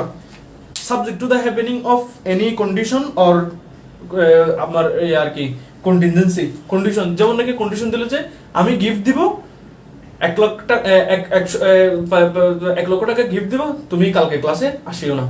তো এখানে হচ্ছে সে 1 লাখ টাকা দেওয়াটাকে শর্ত করছে কিসের সাথে? কালকে ক্লাসে না আসার সাথে। এরকম কেউ যদি কন্ডিশন করে গিফট দেয়, তাহলে সেই গিফটটাও বাতিল। এরপরে আসেন এরপর হচ্ছে, এটা হচ্ছে মোস্ট ইম্পর্টেন্ট গিফট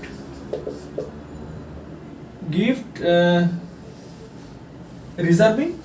আপনারা এটা পারলে লিখে রাখেন, এটা আপনাদেরকে বুঝতে হবে। Gift reserving usufruct for the donor. এটা একটু খেয়াল করেন। Mister X Y gift reserving usufruct for the donor. Usufruct মানে হচ্ছে কোন একটা জিনিস থেকে যে ইনকামটা হয়, যে ইনকাম বা যে আয়টা প্রোডাকশনটা হয়, সেটাকে বলা হয় ইউজুফ্রাক্ট। যেমন আপনাদেরকে একটা উদাহরণ দিয়ে বলি, এই ল্যান্ড, এটার মধ্যে হচ্ছে আপনার 10,000 টাকা ইনকাম হয়, 10,000 10K ইনকাম ফ্রম এই ল্যান্ড এ থেকে। এই ল্যান্ডটা থেকে আপনার মিস্টার এক্স 10,000 টাকা কি করে? ইনকাম করে। তো এখন সে যে 10,000 টাকা ইনকাম করে, সে চাইতেছে এই জমিটাকে গিফট করবে। কাকে? Mister Y. সে তার নাতিকে সে কি করে দিবে? গিফট করে দিবে। এখন বলতেছে গিফট করার সময় মিস্টার এক্স মিস্টার ওয়াই কে বলতেছে, আমি যতদিন বেঁচে থাকি ততদিনের জন্য এই জমিনের একটা ইনকাম থেকে আমি নিজের খরচ হিসেবে রাখবো। দেখেন, কেউ করেন, মিস্টার এক্স মিস্টার ওয়াই কে একটা ল্যান্ড গিফট করতেছে, এবং গিফট করার সময় সে বলছে যে মিস্টার ওয়াই, আমি যতদিন বেঁচে থাকবো ততদিন আমার খরচাপাতি এই জমি থেকে গ্রহণ করব। সে একদিকে গিফট করে দিছে, আরেকদিকে হচ্ছে নিজের জন্য সেই ইনকাম থেকে একটা অর্থ সে নিজের জন্য রিজার্ভ করে রাখছে, যেটাকে ইউজুফ্রাক্ট বলে। 10,000 টাকা ইনকাম, অথবা 10 আরি দান, অথবা আমি বলতে পারি কিছু শস্য, এরকম যদি নিজের জীবদ্দশার জন্য আপনার কি করে রাখে? ইউজুফ্রাক্ট অর্থাৎ নির্দিষ্ট করে রাখে, তখন ওই ধরনের গিফটটা বৈধ হবে কিনা। এই গিফটের ভ্যালিডিটি নিয়ে একটা মামলা আছে, সেই মামলাটা একটু আপনাদেরকে বলতেছি। জাস্ট একটা কেস আর কি, কেসটা লিখে ফেলেন। সেই কেসটার নাম হচ্ছে আপনার আব্দুর রাজ্জাক ভার্সেস রাবিয়া খাতুন। একটু লিখেন, আব্দুর রাজ্জাক ভার্সেস রাবিয়া খাতুন। এই মামলাটা হচ্ছে 2 পার্টে বিভক্ত। তবে এই মামলার মধ্যে আমাদের জন্য যেটা গুরুত্বপূর্ণ, সেটা হচ্ছে যিনি গিফটটা করছিলেন তিনি গিফট করার সময় বলছেন যে আমি এই জায়গা থেকে বা এই জমি থেকে বা এই গিফটটা থেকে যে ইউজুফ্রাক্টটা হয়, যে অর্থটা আসে, সেই অর্থ থেকে আমি আমার জীবনের বা আমি যতদিন বেঁচে থাকি ততদিন আমি কিছু কি করব? জীবিকা হিসেবে নির্বাহ করব। পরবর্তীতে আদালত রায় দিছে যে এরকম কেউ যদি আপনার গিফটের প্রপার্টি থেকে তার নিজের জন্য, নিজের রোজগারের জন্য বা নিজের আপনার নাফকা হিসেবে, নিজের খরচপাতি হিসেবে কেউ যদি নির্দিষ্ট একটা অংশ রেখে গিফট করে, তখন এই ধরনের গিফটটা বৈধ। এটাকে কি বলা হয়েছে? গিফট বৈধ বলা হয়েছে। এই জিনিসটা আশা করি আপনাদের সবার কাছে নতুন। এই যে এখানে রাকিব একটা প্রশ্ন করেছিল, কয়েক বছরের জন্য গিফট হিসেবে দেওয়া যায় না। কয়েক বছরের জন্য স্পেসিফিকলি গিফট হিসেবে দেওয়া যায় না, কারণ আমরা বলেছি gift with condition is void. যে শর্ত করে যদি 5 বছরের জন্য, 10 বছরের জন্য কেউ যদি কন্ডিশন করে গিফট দেয়, তাহলে সেই গিফটটা ভয়েড হবে। এক। দ্বিতীয় নম্বর হচ্ছে, কেউ যদি শুধুমাত্র ওই গিফটটা তাকে করে দিছে, নির্দিষ্ট সময়ের জন্য না, কিন্তু সে নিজের জন্য বা নির্দিষ্ট সময়ের জন্য নিজের ইউজ অফ রাইট যেটা আছে সেই গিফট থেকে যে ইনকাম আছে সেই ইনকামের একটা অংশ নিজের খরচাপাতির জন্য যদি রাখে, অথবা সে যদি বলে যে সেখান থেকে আমি খরচাপাতি না হোক সে একটা অ্যামাউন্ট নিবে বলে আর কি, তাহলে এরকম কন্ডিশন করে দিলে সেই কন্ডিশনটাকে পুরোপুরি কন্ডিশন হিসেবে ধরা হচ্ছে না, বরং সেটাকে বলা হচ্ছে gift reserving use of right, এবং এই ধরনের গিফটটা বৈধ। আশা করি সবার কাছে ক্লিয়ার, মামলাটা আশা করি সবাই লিখেছেন।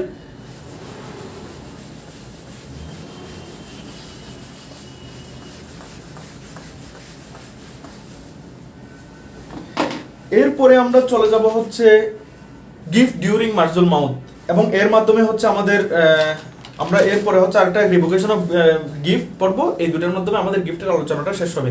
গিফট ডিউরিং মার্জুল মাউত, মার্জুল মাউতের সময় গিফট ব্যাপারটা কিরকম?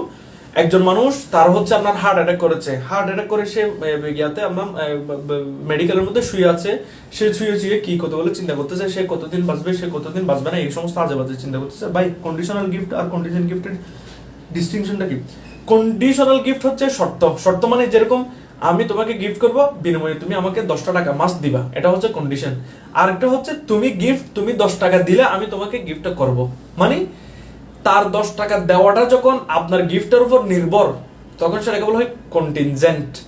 আর যখন শর্ত দিচ্ছেন আমি তোমাকে গিফট করব, তুমি আমাকে 10 টাকা দিবা, এই কথাটা একটু জাস্ট স্লাইটলি আলাদা। আর তুমি 10 টাকা দিয়ে, একটা কন্টিনজেন্ট হচ্ছে তুমি 10 টাকা দিলে আমি তোমাকে গিফট করব, আর একটা হচ্ছে আমি তোমাকে গিফট করব, তুমি আমাকে 10 টাকা মাস্ট দিবা, এতটুকুই, একটা আগে পরে এতটুকুই।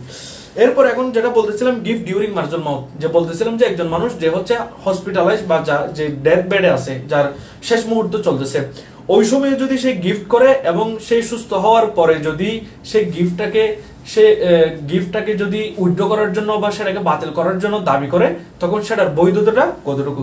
গিফট ডিউরিং মার্জুল মাউত বলতে সেটা হচ্ছে আন্ডার এপ্রিহেনশন, আচ্ছা আমি মুখে মুখে বলে দিচ্ছি, এগুলো লেখার নাই। এক নাম্বার হচ্ছে under apprehension of death from a disease which is suffering, এমন ব্যক্তি যে কোন একটা রোগে আক্রান্ত এবং যে রোগের কারণে সে যে মারা যেতে পারে সেটা আশঙ্কা করছে। আবার বলতেছি, এমন এক ব্যক্তি যে অসুস্থ অবস্থায় আছে, এমন একটা অসুখ যে অসুখের কারণে সে মারা যাওয়ার প্রবল কি আছে, ধারণা আছে। এবং এরকম অবস্থায় থাকার পরে কোনো ব্যক্তি যদি কোন একটা গিফট করে, এই সময়ে যদি কেউ গিফট করে, তাহলে পরবর্তীতে যে গিফট করেছে সে সুস্থ হয়ে যদি দাবি করে যে আমি গিফটটা করিনি, তাহলে তাকে প্রমাণ করতে হবে সে যে ওই অসুখ থেকে আপনার মারা যাওয়ার ব্যাপারটা কতটুকু কি করতো, এপ্রিহেন্ড করতো। যেমন আমার হচ্ছে আপনার মাথা ব্যথা উঠছে, আমি মাথা ব্যথা ওঠার পরে সময় পরে একটা কি করলাম, গিফট করলাম, কাকে? মিনাকে একটা গিফট করলাম। তো পরে আমি মাথা ব্যথা চলে গেল, সুস্থ হলাম, তখন আমি দাবি করতেছি যে আমি এটা গিফট ডিউরিং মার্জুল মাউত করছি। কেন? যখন আমার মাথা ব্যথা উঠছে তখন আমার মনে হয়েছিল যে আমি মারা যাব। তো মানুষ মারা যাওয়ার সময় কেন গিফট করে জানেন? সেটার একটা কারণ বলি, সেটা হচ্ছে বা যখন সে দুনিয়া থেকে চলে যাবে বা এরকম কিছু ভাব পাবে, তখন তার কাছে কে কার প্রতি অনুগ্রহ করছে সেটাগুলো মনে পড়ে। এবং এই সময় হচ্ছে মানুষের মাথার ব্রেন ঠিক থাকে না, এবং ব্রেন ঠিক না থাকার কারণে তখন হচ্ছে সে অনেক সময় কি করে ফেলে, গিফট করে ফেলে। এবং এই গিফট করলে একরকম যেরকম উপকার আছে আবার ক্ষতিও আছে। সেটা কি? এই মার্জুল মাউতের সময় কেউ গিফট করলে তাহলে তার উত্তরাধিকার যারা আছে তারা সেই উত্তরাধিকারের প্রপার্টি থেকে বঞ্চিত হওয়ার সম্ভাবনা থাকে। এজন্য এই মার্জুল মাউতের ব্যাপারটাকে খুব সিস্টেমেটিকলি ডিল করা হয়েছে। তো এখন আমি যে কেসটা বলতেছিলাম, আমার মাথা ব্যথার সময় আমি গিফট করলাম, গিফট করে মাথা ব্যথার শেষ হয়ে গেছে, আমি সুস্থ হয়ে বলতেছি আমি এটা গিফট ডিউরিং মার্জুল মাউত করছি, অর্থাৎ আমার মাথা ব্যথার সময় আমি মনে করছিলাম যে আমি মারা যাবো। এরকম যখন আমি পরবর্তীতে দাবি করব, তখন আমি যে মাথা ব্যথার কারণে মারা যাওয়ার দাবিটা করতেছি, এটার পক্ষে আমাকে কি করতে হবে? যথাযথ প্রমাণ উপস্থাপন করতে হবে। আদালত সাধারণত বুঝে যে কারো মাথা ব্যথা হলে কি হয় না, মারা যায় না। কিন্তু যখন কেউ হার্ট অ্যাটাক করে তখন তার মারা যাওয়ার কি থাকে, চান্স থাকে। মারা গেলে তো ভাই আর কোনো সমস্যা নাই। কেউ যদি মারা যায়, গিফট করছে, মারা গেছে, তখন সেটা তো সে দাবি করতে পারবে না আমি মার্জুল মাউতের সময় কি করছি, গিফট করছি। অথবা তখন তার উত্তরাধিকারের দাবি করতে পারে যে আমার বাবা যে গিফটটা করছিল সেটা গিফট ডিউরিং মার্জুল মাউত করছিল। তো তখন যারা উত্তরাধিকারের মামলা করবে বা দাবি করবে যে আমার বাবার ঠিক হুশমুশ ঠিক গিফটটা করেনি, তখন তাদেরকে প্রমাণ করতে হবে আদালতের মধ্যে যে তার বাবা কোন একটা আনডিউ ইনফ্লুয়েন্সের কারণে বা ভুলবশত গিফটটা করছে, তখন সেটা তাদের উপর দায়টা চলে যাবে। এই যে এটা নিয়ে হচ্ছে গিফট ডিউরিং মার্জুল মাউথ, এক কথায় বলতে গেলে গিফট ডিউরিং মার্জুল মাউথ হচ্ছে ডেথ বেডে কি করা, গিফট করা। এবং এটার সিস্টেমটা হচ্ছে যখন কোনো ব্যক্তি ডেথ বেডে গিফট করে এবং সে পরবর্তীতে সুস্থ হয়ে যদি দাবি করে যে সে হচ্ছে ডেথ বেডের মধ্যে বা ডিউরিং মার্জুল মাউথ সে কি করেছে, গিফট করেছে, তখন তাকে প্রমাণ করতে হবে সে যে মৃত্যুর এপ্রিহেনশনটা করছিল সেটা কেন করছিল, সেটার প্রবাবিলিটিটা কতটুকু। এক। দ্বিতীয় কথা হচ্ছে আপনার এখানে একটা মামলাও আছে, সেই মামলাটা আমি আপনাদের একটু বলি, সেটা ইব্রাহিম গোলাম আনিস ভার্সেস সোয়াইবুর। জাস্ট এটুকু লাগেন, ইব্রাহিম ভার্সেস সোয়াইবুর, সোয়াইবুর, এটা এতটুকু লিখেন। এই মামলার মধ্যে আদালত বলেছে যে, আদালত কি বলছে, আদালত বলছে যে সেন্স অফ ইমিনেন্স ডেথ, মানে মারা যাবেন যে এই জিনিসটা আপনার মাথায় যদি একদম চলে, একদম চলতে থাকে, তখনই হচ্ছে আপনার এটাকে ডেথ বেড হিসেবে গ্রহণ করা হবে। আইনুর ভাইয়া, কোনো শেয়ারকে প্রপার্টি না দেওয়ার জন্য যদি কেউ অন্য পার্সনকে গিফট করে দেয় প্রপার্টি, সেটা কি ভ্যালিড হবে?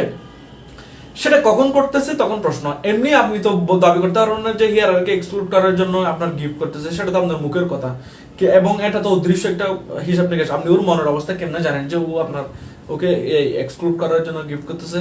সেটা তো আপনার কথা, সেটা তো আপনার দাবি, কিন্তু তার সবকে আপনাকে প্রমাণ করতে হবে। সেটা কোনো না কোনোভাবে এখানে একটা কারণ থাকবে, যে কারণটা আপনাকে আদালতের সামনে প্রমাণ করতে হবে। আপনি যদি প্রমাণ করতেই পারেন, যেমন নাকি গিফট ডিউরিং মার্জুল মাউথ, অথবা স্ত্রী দুইটা স্ত্রী ছিল, প্রথম স্ত্রীকে এক্সক্লুড করার জন্য দ্বিতীয় স্ত্রী স্বামীর থেকে কি করছে আপনার ওই সময় মারা যাওয়ার সময় কাগজের মধ্যে লিখে নিছে যে এগুলো তোমার আমার নামে গিফট করে দিছে, তখন সেটা গিফট ডিউরিং মার্জুল মাউথের আপনি দাবি করে সেখানে মামলাটা করতে পারেন।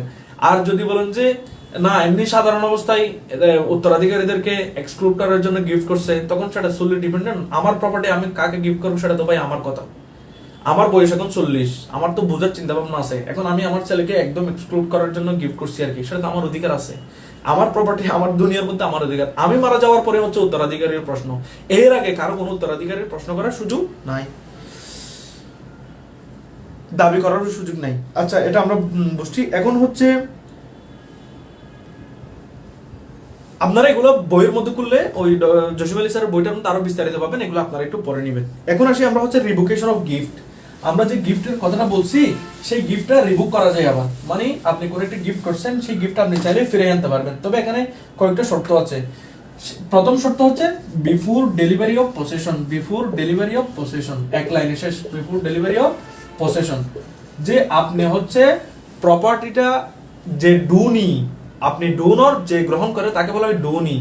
ডোনিকে সরাসরি হস্তগত বা সরাসরি হস্তান্তর করার পূর্বে হচ্ছে আপনি কি করতে পারবেন, রিবুক করতে পারবেন। আপনি যদি ডেলিভারি অফ পসেশন করে ফেলেন, করার পরে আপনার কি করার সুযোগ নেই, রিবুক করার মোটেও সুযোগ নেই। কিরে, অনেকে চলে যাচ্ছে কেন? আচ্ছা, যারা আছেন তাদেরকে ধন্যবাদ। এক লাইনে হচ্ছে before delivery of possession gift কি করা যায়, রিবুক করা যায়। এখন কখন করা যাবে? at any time। এক নাম্বার হচ্ছে at any time। এখন প্রশ্ন আসতেছে, আমি মুখে, আমরা কিন্তু condition, essential condition of valid গিফটের মধ্যে পড়ছিলাম কি কি। একটা হচ্ছে অফার, অর্থাৎ সে যে গিফট করবে সেটা প্রকাশ করা। দ্বিতীয় নম্বর বলছিলাম অ্যাকসেপ্টেন্স, অর্থাৎ যে গিফটটা গ্রহণ করতেছে সে সেটা গ্রহণ করে। আপনি গিফট করছেন, সে গ্রহণ না করলে সেটা গিফট হবে না। 3 নম্বর হচ্ছে এই যে ডেলিভারি অফ পসেশন। সুতরাং ডেলিভারি অফ পসেশন করার আগ পর্যন্ত সেটা পরিপূর্ণভাবে কি হয় না, গিফট হয় না। তো পরিপূর্ণভাবে গিফট পরিপূর্ণ না হওয়ার কারণে আপনি যে কোনো সময় সেটাকে কি করতে পারবেন, উইথড্র করতে পারবেন। 2 নম্বর হচ্ছে আপনার নো কমপ্লিশন, মানে আপনি জাস্ট মনে মনে ভাবছেন আর কি যে আমি গিফট করব, সেটার ব্যাপারে আপনি কোনো উদ্যোগই গ্রহণ করেন নাই। তখন আপনি মনে মনে যেটা বলছেন অথবা তাকে একটু করে শুনেছেন, তখন আপনি সেটা পরবর্তীতে বলতে পারবেন যে না ভাই, আমি তোমাকে কমপ্লিট বা গিফট করব না। 3 নম্বর বলতেছে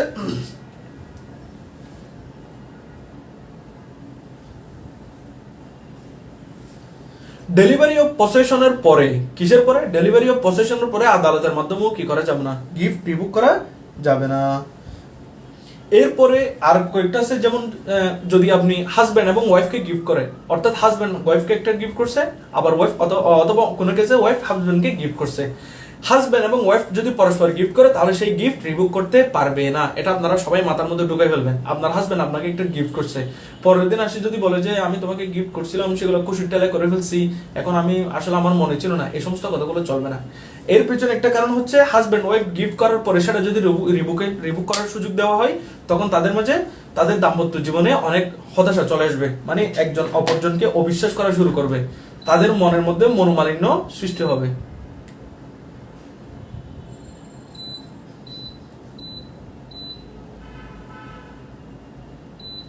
এজন্য হচ্ছে আপনার হাজব্যান্ড ওয়াইফকে গিফট করলে, ওয়াইফ হাজব্যান্ডকে গিফট করলে তারা রিভোক করতে পারবে না। এরপর হচ্ছে উইদিন প্রহিবিটেড ডিগ্রিকে গিফট করলে সেই গিফটটা রিভোক করা যাবে না। যেমন আমি যদি আমার ছেলেকে গিফট করি অথবা ভাই যদি তার বোনকে গিফট করে, তাহলে সেই গিফটটাও কি করা যাবে না, রিভোক করা যাবে না। কারণ ওই যে সেটা আপনাদের যেহেতু একটা রক্তের সম্পর্ক আছে, গিফটটা যদি রিভোক করার সুযোগ দেন তাহলে সেখানে বিভিন্ন রকমের মনোমালিন্য বা খারাপ ধারণা পরস্পর সেগুলো সৃষ্টি হতে পারে, এজন্য গিফট করা যাবে না। এরপর আস্তে আস্তে ডোনিয়ের পসেশনের বাইরে চলে গেলে, যেমন মিস্টার এ মিস্টার বি কে একটা রয়্যাল এনফিল্ড বাইক গিফট করেছে, অথবা একটা স্বর্ণের আংটি গিফট করেছে, অথবা একটা দোকান গিফট করেছে, অথবা অনেক 100টা বই গিফট করেছে। এখন গিফট যে গ্রহণ করেছে মিস্টার বি, তার থেকে আংটিটা হারাই গেছে, অথবা বাসাটা ভেঙে গেছে, অথবা বইগুলো সব চুরি হয়ে গেছে, এখন তো আর জিনিসটার এক্সিস্টেন্স নাই, তখন সে সেটা কি করতে পারবে না, রিভোক করতে পারবে না। এরপর বলতেছে যে ইনক্রিজড ইন ভ্যালু, আমি আপনাকে একটা আংটি দিছি, সেটার দাম ছিল 1 লক্ষ টাকা, 5 বছর পরে সেটা 5 লক্ষ টাকা হয়ে গেছে, এখন আমার লোভ বাড়ে গেছে, তখন আমি বলছি যে আমি তোমাকে গিফট করছি যে সেটা রিভোক করবো, তাহলে সেটা করা যাবে না। এরপর বলতেছে ইট ক্যানট বি আইডেন্টিফাইড, আমি আপনাকে একটা আংটি গিফট করেছি, আপনার আগের আরো 4টা আংটি ছিল এবং আংটিগুলো সবগুলো একই রকমের, এখানে কোনটা গিফট করছে সেটা কি করা যাচ্ছে না, আইডেন্টিফাই করা যাচ্ছে না, তখন গিফটটাকে কি করা, রিভোক করা যাবে না। এরপর হচ্ছে রিসিভিং সামথিং ইন এক্সচেঞ্জ, অর্থাৎ যেটাকে আমরা হিবাবিল এওয়াজ বলেছি, হিবাবিল এওয়াজের ক্ষেত্রেও কি করা যাবে না, আপনার রিভোক করা যাবে না। এখন কয়েকটা এই যে এর মাধ্যমে হচ্ছে আমাদের গিফটের ক্লাসটা শেষ হলো। গিফটের মোটামুটি আমরা গিফটের সংজ্ঞা নিয়ে আলোচনা করেছি, এসেনশিয়াল কন্ডিশন নিয়ে আলোচনা করেছি। এরপর হচ্ছে আপনার এরপরে হচ্ছে আমরা ডেলিভারি অফ পসেশন কি জিনিস সেটা নিয়ে আমরা আলোচনা করেছি। এরপরে হচ্ছে condition for writing and registration, গিফটটাকে লিখতে হয় কিনা, রেজিস্ট্রেশন করতে হয় কিনা সেটাও আলোচনা করেছি। Section 123 of the transfer of property act মোতাবেক কি করতে হবে, আপনার যদি মুভেবল প্রপার্টি হয় তাহলে আপনার ইমুভেবল প্রপার্টি হয় তাহলে আপনাকে সেটা রাইটিং করতে হবে এবং রেজিস্ট্রেশন করতে হবে, 2 জন অ্যাটেস্টেড পার্সন রাখতে হবে। আর যদি সেটা মুভেবল প্রপার্টি হয় তাহলে রেজিস্ট্রেশন করতে হবে না, জাস্ট ডেলিভারি অফ পসেশনের মাধ্যমে আপনার গিফট পরিপূর্ণ হয়ে যাবে। এরপরে আমরা গিফট অফ মুসা নিয়ে আলোচনা করেছি, যে গিফট অফ মুসা হচ্ছে gift of share in undivided property which is divisible, অর্থাৎ এমন একটা প্রপার্টি যেখানে আপনার শেয়ার আছে এবং সেই শেয়ারটা আপনি কি করতে পারবেন, ভাগ করতে পারবেন। এরকম ভাগ করা যে প্রপার্টি যদি আপনি ভাগ না করে গিফট করেন তাহলে সেটা কি হবে না, ভ্যালিড হবে না। আর যদি সেটা ভাগ না করা যায় তাহলে আপনি সেই গিফটটা ভ্যালিড হবে। এরপর আমরা আলোচনা করেছি হিবাবিল এওয়াজ নিয়ে। এরপরে হিবা বিশর্তিল এওয়াজ নিয়ে আমরা আলোচনা করেছি। এরপর হচ্ছে আমরা বয়েড গিফট কতগুলো সেগুলো নিয়ে আলোচনা করেছি। বয়েড গিফট হচ্ছে 5টা, gift in future, gift in favour of unknown person, gift of মুসা, এরপর হচ্ছে কন্টিনজেন্ট গিফট, এরপরে কন্ডিশনাল গিফট। এরপর আমরা আলোচনা করেছি হচ্ছে গিফট অফ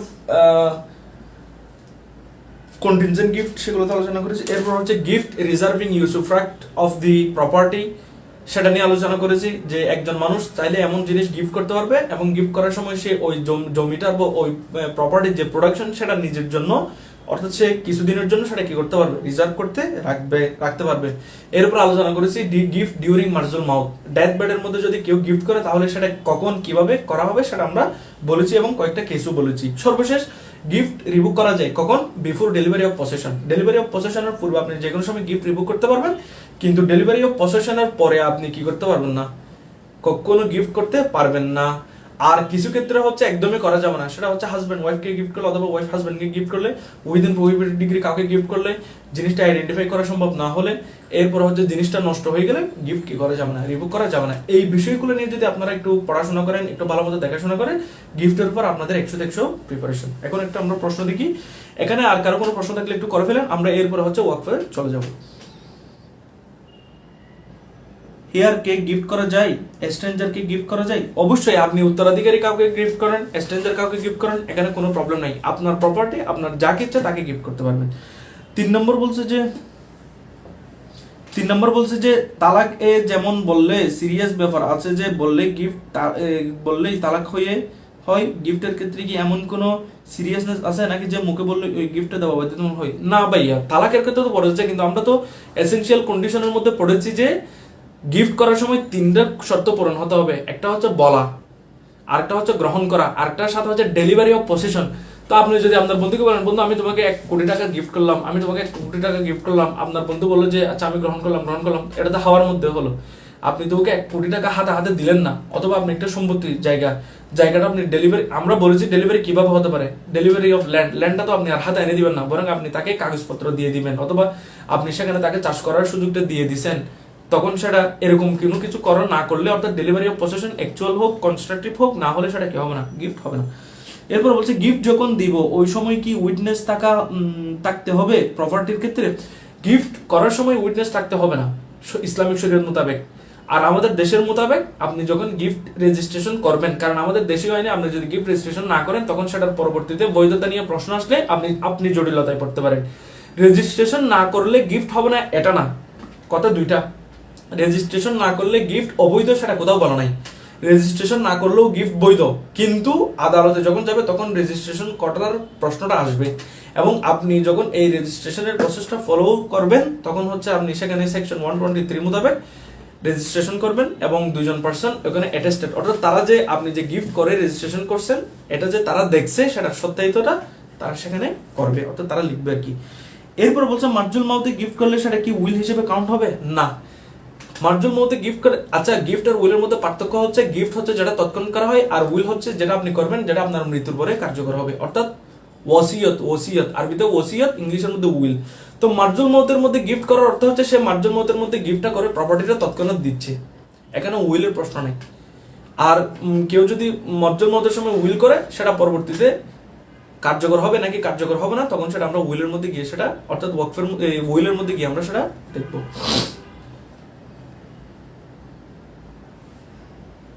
আর কারো কোনো প্রশ্ন?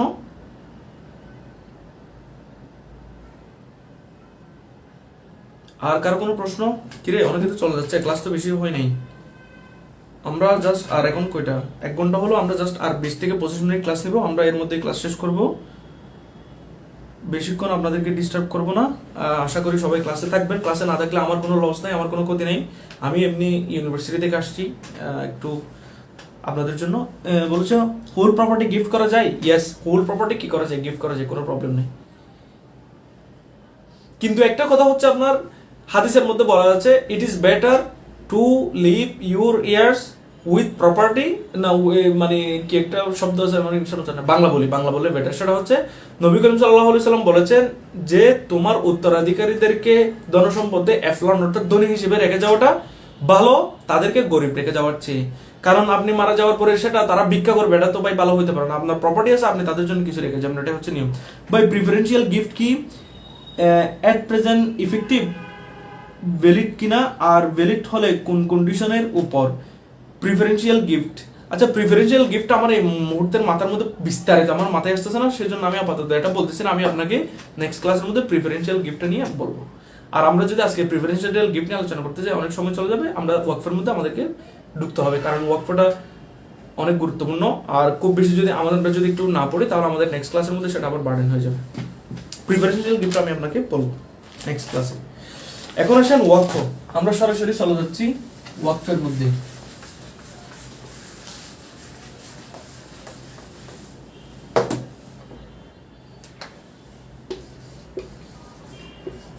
ওয়াকফটা কি জিনিস? ওয়াকফটার ডেফিনেশন হচ্ছে legal meaning of Waqf, the retention of a specific thing in the ownership of the waqif or a proprietor and devotion of its benefit or usufruct for the purpose of charity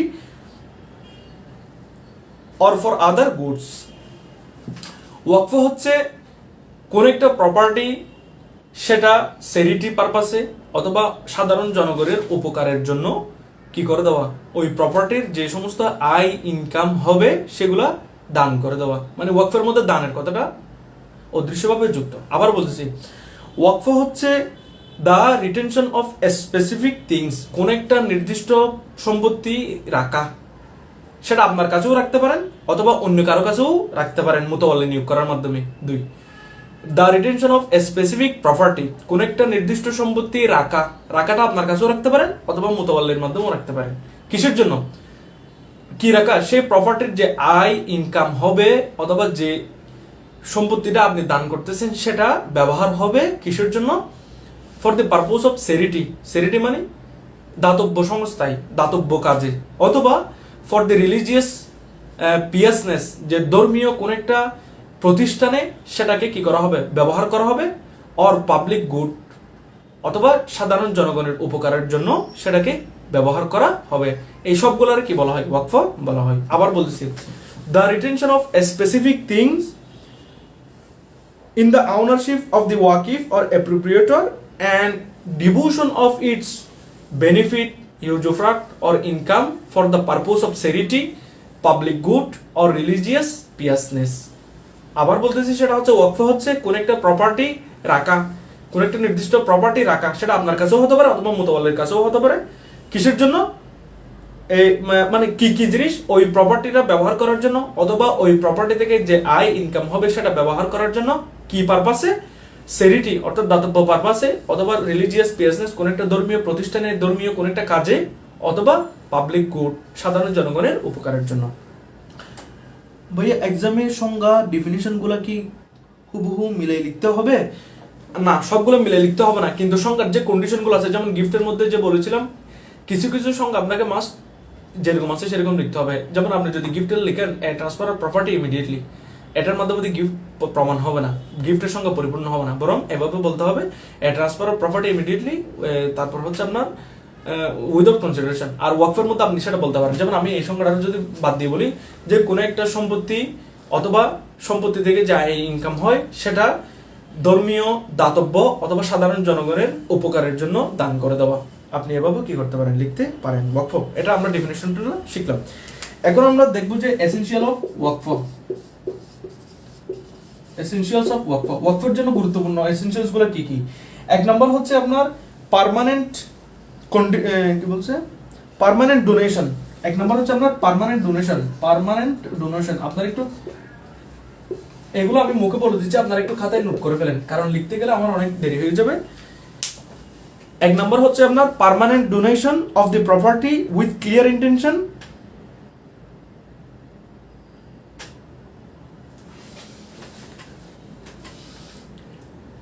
এক নম্বর condition হচ্ছে permanent donation. আপনি যখন জিনিসটা দান করবেন সেটা কিসের জন্য হতে হবে? পার্মানেন্টলি হতে হবে, আপনি কিছুদিনের জন্য করলে হবে না।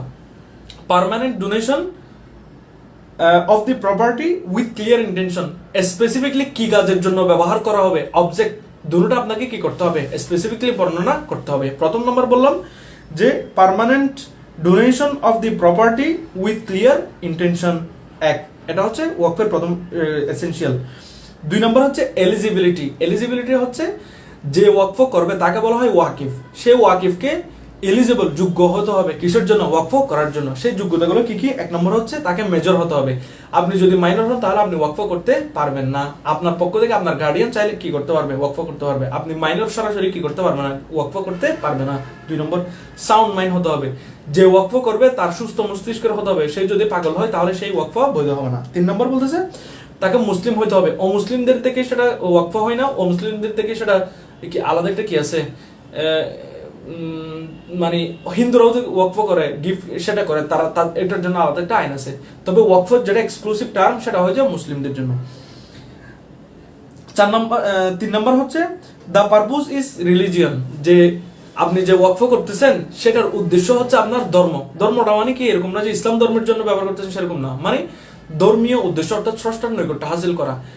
এবং সাথে সাথে যেখানে ওয়াকফটা করতেছেন সেটা ইসলামের আওতায় হতে হবে। যেমন আপনি যদি মন্দিরের জন্য ওয়াকফ করেন তাহলে সেটা ওয়াকফ হিসেবে গণনা করা হবে না। সেটা গিফট হতে পারে, সেটা গিফট হবে, সেটা উইল হবে, কিন্তু সেটা কি হবে না? ওয়াকফ হবে না। ওয়াকফ হইতে হবে মুসলিম ধর্মের জন্য, মুসলিমদের সুবিধার জন্য। সেখানে অন্য কেউ উপকার হাসিল করতে পারে। আপনি একটা রাস্তা করে দিয়েছেন মসজিদে যাওয়ার জন্য, সেখানে অনেক হিন্দু হাঁটতে পারে, তাতে কোনো সমস্যা নেই, কিন্তু সেখানে ইসলামের ব্যাপারটা আসতে হবে। তারপর হচ্ছে 5 নাম্বার হচ্ছে unconditional transfer of property in perpetuity. Unconditional transfer in perpetuity. Unconditional transfer in পারপিচুইটির অর্থ হচ্ছে যে কোনো রকমের শর্ত না দিয়ে সারা জীবনের জন্য আপনি ওয়াকফটা করতে হবে। যেমন আপনি যদি ওয়াকফ করার সময় বলেন যে এখানে শিয়ারা হাঁটতে পারবে, শিয়ারা হাঁটতে পারবে না, শিয়া মানে যারা শিয়া নয় আর কি। অথবা যে চকবাজারের ইমাম মাসুদ, চকবাজারের ইমাম মাসুদ সাহেব এখানে হাঁটতে পারবে না, তাহলে সেটা কি হবে না, বৈধ ওয়াকফ হবে না। আবার বলতেছি, ওয়াকফর এসেনশিয়াল কন্ডিশন হচ্ছে 5টা। 1 নাম্বার হচ্ছে permanent donation of the property with clear intention. Permanent অর্থ হচ্ছে স্থায়ীভাবে দান করা এবং উদ্দেশ্যটা ক্লিয়ারলি বলে দেওয়া কিসের জন্য আপনি করতেছেন। 2 নাম্বার এলিজিবিলিটি, যে গিফটটা করবে তাকে এলিজিবল, যোগ্য হতে হবে। যোগ্যতাগুলো কি কি? মেজর হতে হবে, সাউন্ডম্যান হতে হবে, মুসলিম হতে হবে। 3 নম্বর হচ্ছে ownership of the property. Ownership of the property, ownership of the property হচ্ছে আপনি যে মালিকানা আছেন সেই মালিকানাটা যে কাজে আপনি গিফট করতেছেন সেই কাজের মধ্যে দিয়ে দিতে হবে। এত কল আসে কেন?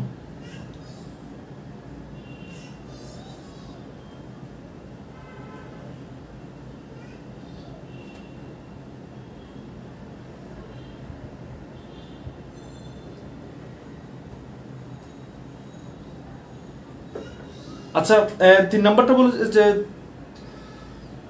4 নাম্বারটা বলছিলাম দ্য পারপোজ ইজ রিলিজিয়ন, যে উদ্দেশ্যটা কি হতে হবে? রিলিজিয়ন হতে হবে, ধর্মীয় উদ্দেশ্য হতে হবে। আর 5 নম্বরের কন্ডিশন হচ্ছে conditional transfer of property. Unconditional transfer of property, property যে আপনার কি করতেছেন, ট্রান্সফার করতেছেন, সেটা আনকন্ডিশনাল হতে হবে।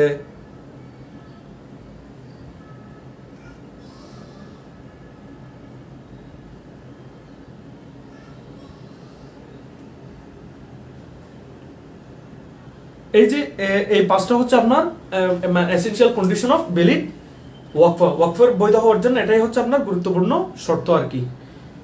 এরপরে আসেন আমরা জানবো হচ্ছে এসেনশিয়াল ওয়াকফের পরে ওয়াকফ মোশা আগের মতো। ওয়াকফ মোশা অর্থাৎ হচ্ছে আনডিভাইডেড শেয়ার। ওয়াকফ মোশা আগের মতো মানে মোশা মানে হচ্ছে শেয়ার, শেয়ার ইন প্রপার্টি।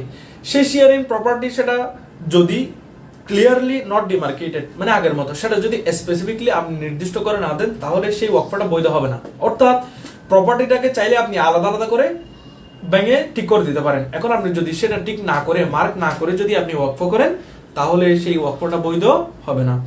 2 নম্বর হচ্ছে ভেগিউ। আপনি বলতেছেন আমি ওয়াকফ করলাম ওই চকবাজারের জায়গাটা, তো চকবাজারে তো আপনার 10-15টা জায়গা আছে, সেখান থেকে আপনি কোনটা স্পষ্ট করে বলেননি, তখন ওয়াকফ মোশাটা হবে না। অর্থাৎ চকবাজারের 10-15টা যেহেতু ওয়াকফ মোশার প্রপার্টি না বলি, শেয়ারের একটা উদাহরণ দিই। যেমন নাকি আপনার কুলসির একটা প্লটের মধ্যে 5টা শেয়ার আছে, কুলসির একটা প্লটের মধ্যে 5টা শেয়ার আছে। আপনি তখন বললেন যে কুলসি যে আমার 5টা প্লট আছে সেখান থেকে একটা কি করলাম, আমি একটা না বলেন আপনি গিফট করলাম, ওয়াকফ করলাম। তো সেখান থেকে কোন প্লটটা আপনি কি করলেন, ওয়াকফ করলেন, সেটা আপনি ক্লিয়ার করে বললেন না, এটা অস্পষ্ট আছে, তখন সেই ওয়াকফ মোশাটা কি হবে না, বৈধ হবে না। 3 নম্বর হচ্ছে আপহেল্ড অ্যাজ এ ভ্যালিড ওয়াকফ। সেটা বলতে গেলে ওই যে যেখানে ইনডিভিজিবল আছে, যেটাকে কি করা যায় না, শেয়ার যেটাকে ভাগ করা যায় না বা নির্দিষ্ট করা যায় না, সেখানে যদি আপনি ভাগ নির্দিষ্ট না করে দেন, যেখানে করা যায় সেখানে যদি না করেন তাহলে সেটা হবে না, ওয়াকফ মোশাটা হবে না। যেমন উদাহরণ দিয়েছিলাম একটা বাস তো আপনি চাইলে ওয়াকফ করতে পারেন মসজিদের মুসল্লিদের জন্য, তো এটাও হচ্ছে, এটাকে বলা হবে ওয়াকফ মোশা। এই ওয়াকফ মোশাটা ইন্ডিভিজুয়াল, ভাগ করা যায় না, তো ভাগ করা না গেলে তখন ওই ভাড়া যারা মুসল্লি থাকবে তারা ভাড়াটা দিবে না, এটা হবে ওয়াকফ মোশা। আর জমির ক্ষেত্রে যদি উদাহরণ দিই, একটা ভূমি ল্যান্ড, সেখানে আপনারও শেয়ার আছে, আপনার ভাইয়ের শেয়ারও আছে, আপনি চাইলে আপনার শেয়ারটা আপনার ভাই থেকে আলাদা করে ফিক্স করে ফেলতে পারতেন, ফিক্স করে ওয়াকফ করতে পারতেন। কিন্তু আপনি যদি ফিক্স না করে ওয়াকফ না করেন তাহলে সেই ওয়াকফ মোশা বৈধ হবে না। এরপরে আমরা চলে যাব 3 নম্বরের মধ্যে এসেনশিয়াল ফরমেশন অফ ওয়াকফ। একটা ওয়াকফ কিভাবে ফরম্যাট হবে, এটা যে বাস্তবায়ন বা ফরমেশন অফ ওয়াকফ বলতে বোঝায়, আমরা এর আগে জানিয়েছিলাম প্রি রিকুইজিট, একটা ওয়াকফ করার আগে কি কি কন্ডিশনগুলো দরকার, আর এখন হচ্ছে ওয়াকফটা করার সময় কি ফরমেশনের জন্য কি কি কন্ডিশনগুলো আপনাকে মানতে হবে। 1 নম্বর কন্ডিশন হচ্ছে the dedication in the name of Allah. The dedication in the name of Allah. ওয়াকফের জন্য আপনাকে আল্লাহর নামে কি করতে হবে, ওয়াকফ করতে হবে। আপনি যদি বলেন খাজা বাবার নামে ওয়াকফ, সেই ওয়াকফ কি হবে না, বৈধ হবে না। আপনি যদি বলেন রাকিব বাবার নামে ওয়াকফ, হবে না। আপনি যদি বলেন সামির বাবার নামে ওয়াকফ, তাহলে সেই ওয়াকফ হবে না। ওয়াকফের ডেডিকেশনটা একমাত্র কার জন্য হতে হবে? আল্লাহর নামে হতে হবে। এক। দ্বিতীয় নম্বর হচ্ছে ক্লিয়ার অ্যান্ড নো অ্যাম্বিগুইটি। এটা আগেও বলছি যে এখানে আপনার উদ্দেশ্যটা কি, আপনি কিসের জন্য, আপনি কি মসজিদের জন্য ওয়াকফ করতেছেন, নাকি রাস্তার জন্য সাধারণ মানুষের জন্য ওয়াকফ করতেছেন, নাকি দরিদ্রদের জন্য ওয়াকফ করতেছেন, এটা আপনাকে স্পেসিফিকলি উল্লেখ করতে হবে। মসজিদ হলে মসজিদের জন্য ওয়াকফ, দাওয়াখানার জন্য হলে দাওয়াখানার জন্য ওয়াকফ, রাস্তার জন্য হলে রাস্তার জন্য ওয়াকফ, সেটা আপনাকে স্পষ্ট করে বলতে হবে। অর্থাৎ ইন্টেনশনটা আপনাকে স্পেসিফিকলি ক্লিয়ার করতে হবে। তারপর 4 নম্বর হচ্ছে, বা 4 নম্বর বা সিরিয়াল যেরকম হচ্ছে, ওয়াকফ ইজ পার্মানেন্ট। ওয়াকফটা কি হতে হবে? পার্মানেন্ট হতে হবে। সর্বশেষ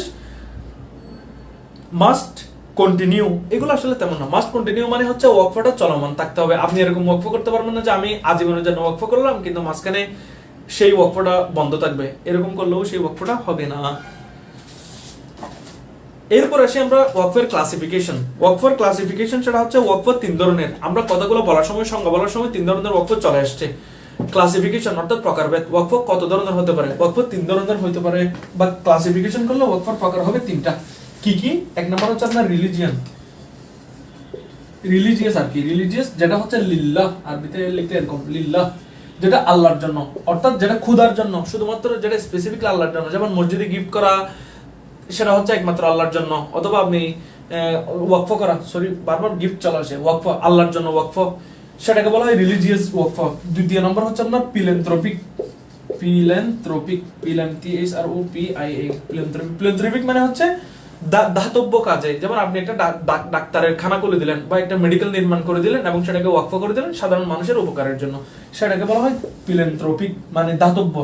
সর্বশেষ হচ্ছে ফ্যামিলি ওয়াকফ। এই যে 3 নাম্বার ফ্যামিলি ওয়াকফ। কি বলতেছি? ফ্যামিলি ওয়াকফ। আপনারা লিখে রাখেন, ফ্যামিলি ওয়াকফটা গুরুত্বপূর্ণ। এই ফ্যামিলি ওয়াকফ নিয়ে আপনাদের হয়তো আইডিয়া নাও থাকতে পারে, সেই ওয়াকফ নিয়ে আমরা একটু আলোচনা করব এবং এই ফ্যামিলি ওয়াকফ আলোচনার মাধ্যমে আমরা হচ্ছে আজকে ওয়াকফের আলোচনাটা শেষ করব। ফ্যামিলি ওয়াকফটা কি জিনিস? ধরেন কোন একটা জিনিস আপনি ওয়াকফ করবেন এবং ওয়াকফ করার সময় ইনক্লুডিং ফ্যামিলি মেম্বার্স, মানে আপনি ওয়াকফ করার সময় সেই ওয়াকফের সেই ওয়াকফের মানে ওয়াকফটাকে বুক বাদে যারা বুক করবে তাদের মাঝে আপনি আপনার ফ্যামিলির যদি মেম্বারদেরকেও ইনক্লুড করেন তখন সেটাকে বলা হয় ফ্যামিলি ওয়াকফ। এক কথা বললে include a condition that their own children descendants should have priority to the waqf revenues। ওয়াকফের প্রপার্টি বা প্রোডাকশন থেকে যে রেভিনিউটা আসবে সেখান থেকে আপনার চিলড্রেন, আপনার নাতিপুতি, তারা একটা কিভাবে অগ্রাধিকার পাবে সেটাকে বলা হয় ওয়াকফ আলাল আওলাদ। ফ্যামিলি ওয়াকফের আরেকটা নাম হচ্ছে ওয়াকফ আলাল আওলাদ। এটা একটু লিখে না রাখেন, অনেক সময় পরীক্ষার মধ্যে ফ্যামিলি ওয়াকফ না দিয়ে এরকম দিতে পারে ওয়াকফ আলাল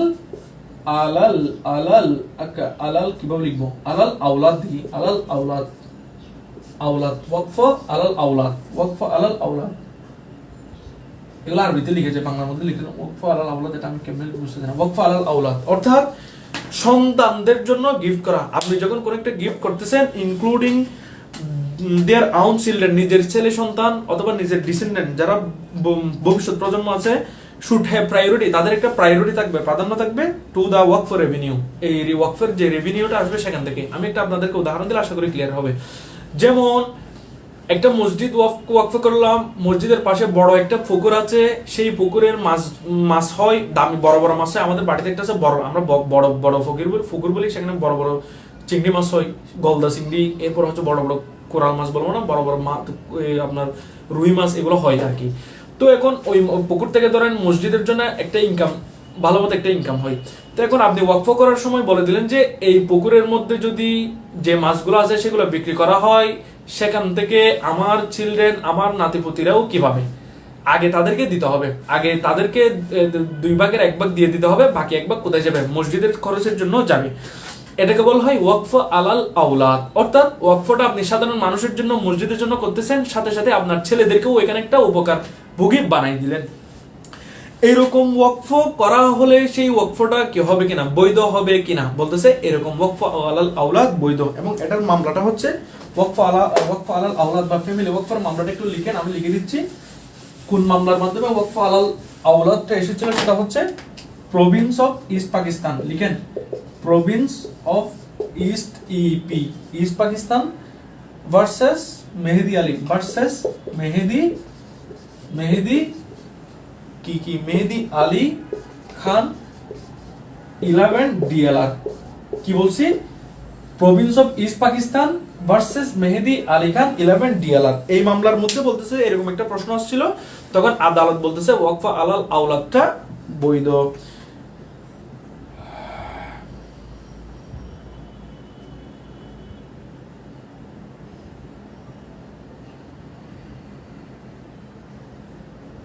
এরপরে আসেন ওয়াকফ আলাল আওলাদ, কেউ যদি শুধুমাত্র নিজের ছেলেদের জন্য এক্সক্লুসিভলি গিফট করে, এখানে তো দুইটা কথা বলছি, মসজিদের জন্য খরচ হবে, তারপর হচ্ছে নিজের ছেলে সন্তানদের জন্য খরচ হবে, কিন্তু নিজের ছেলে সন্তানটা একটু আগে পাবে, প্রায়োরিটি পাবে, এটাকে বলা হয় ওয়াকফ আলাল আওলাদ, এটা বৈধ। এখন কেউ যদি শুধুমাত্র ছেলে সন্তানদের জন্য ওয়াকফ করে তখন কি হবে? অথবা ওয়াকফ করার সময় যদি বলে যে সবগুলো তাদের ছেলে সন্তানরা পাবে, তখন সেই ওয়াকফটাকে বলতেছে ভ্যালিড হবে না। এবং এক্ষেত্রে একটা আইন আছে, সেটা হচ্ছে দা ওয়াকফ ভ্যালিডেটিং অ্যাক্ট 1913, এটা আপনারা লিখতে হবে না, জাস্ট একটু বলতেছি। সেই ওয়াকফটা কি হবে না, বৈধ হবে না। শুধুমাত্র এক্সক্লুসিভলি যদি ছেলে সন্তান পরিবারের জন্য ওয়াকফ করে, তাহলে সেই ওয়াকফটা হবে না, কারণ ওয়াকফের মধ্যেই বলা আছে সেই ওয়াকফটা মানে অন্য কারো বেনিফিটের জন্য হওয়া লাগবে। আমরা নেক্সট ক্লাসে হচ্ছে ডক্ট্রিন অফ সাইপ্রাস নিয়ে আলোচনা করব, সেটা খুব বেশি কঠিন না। এরপরে আমরা আলোচনা করব হচ্ছে লস ইন বাংলাদেশ, মানে ওয়াকফ নিয়ে আমাদের দেশের মধ্যে কি কি আইন আছে, কোনটা কোনটা অ্যাপ্লিকেবল, সেটা নিয়ে আমরা আলোচনা করব। এরপরে হচ্ছে মুতাওয়াল্লি কি জিনিস, মুতাওয়াল্লি কিভাবে অ্যাপয়েন্ট করবে, সেটা কোথায় বলা আছে, আর কখন কখন মুতাওয়াল্লিকে রিমুভ করা যাবে, আমরা সেইগুলো নিয়ে আলোচনা করব। এরই মাধ্যমে হচ্ছে আমাদের আজকের ওয়াকফ ক্লাসটা শেষ হলো। নেক্সট ক্লাসের মধ্যে আরেকটা পার্ট নিয়ে আলোচনা করব। আমরা গিফটের লাস্ট পার্ট নিয়ে আলোচনা করেছি, ওয়াকফের অর্ধেক নিয়ে আলোচনা করেছি।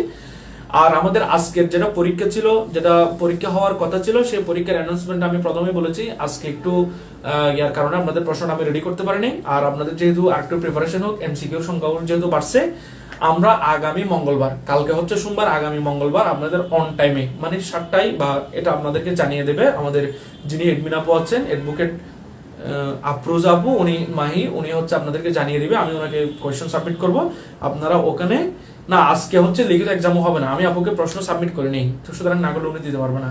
এমসিকিউ এবং রিটেন উভয়টা এক্সাম মঙ্গলবার হবে। সোমবারে আপনাদের হিন্দুলা ক্লাস আছে, মঙ্গলবারে সন্ধ্যায় আপনাদের উভয় ক্লাস হবে। কতটুকু কখন কিভাবে সাবমিট করবেন, সাবমিট সিস্টেম আগের মতো, আর সময় কতটুকু সেটা আপনাদেরকে ওখানে জানিয়ে দেওয়া হবে। আজকের ক্লাস এতটুকুতেই শেষ।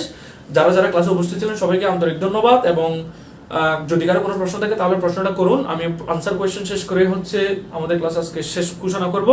আজকের ক্লাসের একটা ইন্টারেস্টিং পার্ট ছিল, সেটা হচ্ছে আমরা রিটেন এক্সাম কিভাবে দিব সেটা নিয়ে আলোচনা করেছি। যারা ক্লাসে উপস্থিত আছেন আশা করি তারা উপকৃত হবেন। আর যদি কারো কোনো প্রশ্ন না থাকে তাহলে আমরা ক্লাস এখানে শেষ করছি। জি ভাইয়া রাকিব হাসান, আপনার জন্য ক্লাস একটু শর্ট করলে ভালো হয়, পরীক্ষা না হলে ভালো হয়, সবকিছুই আপনার জন্য ভালো হয়। আলহামদুলিল্লাহ আলহামদুলিল্লাহ। ওই যে আপনি তো এখন চকবাজার মসজিদের ইমাম হয়ে যাচ্ছেন, মন দেন, পড়াশোনায় মন দেন, আর একটু পড়াশোনা করতে হবে।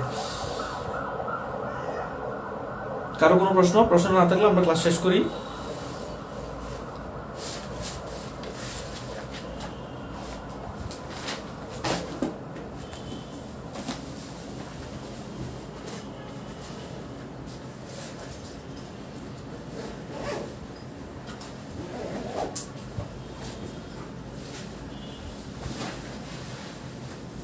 আজকে কোনো পরীক্ষা না, আচ্ছা কারো কোনো প্রশ্ন নাই, তাহলে আমরা ক্লাস শেষ করছি। সবাই ভালো থাকবেন, আসসালামু আলাইকুম।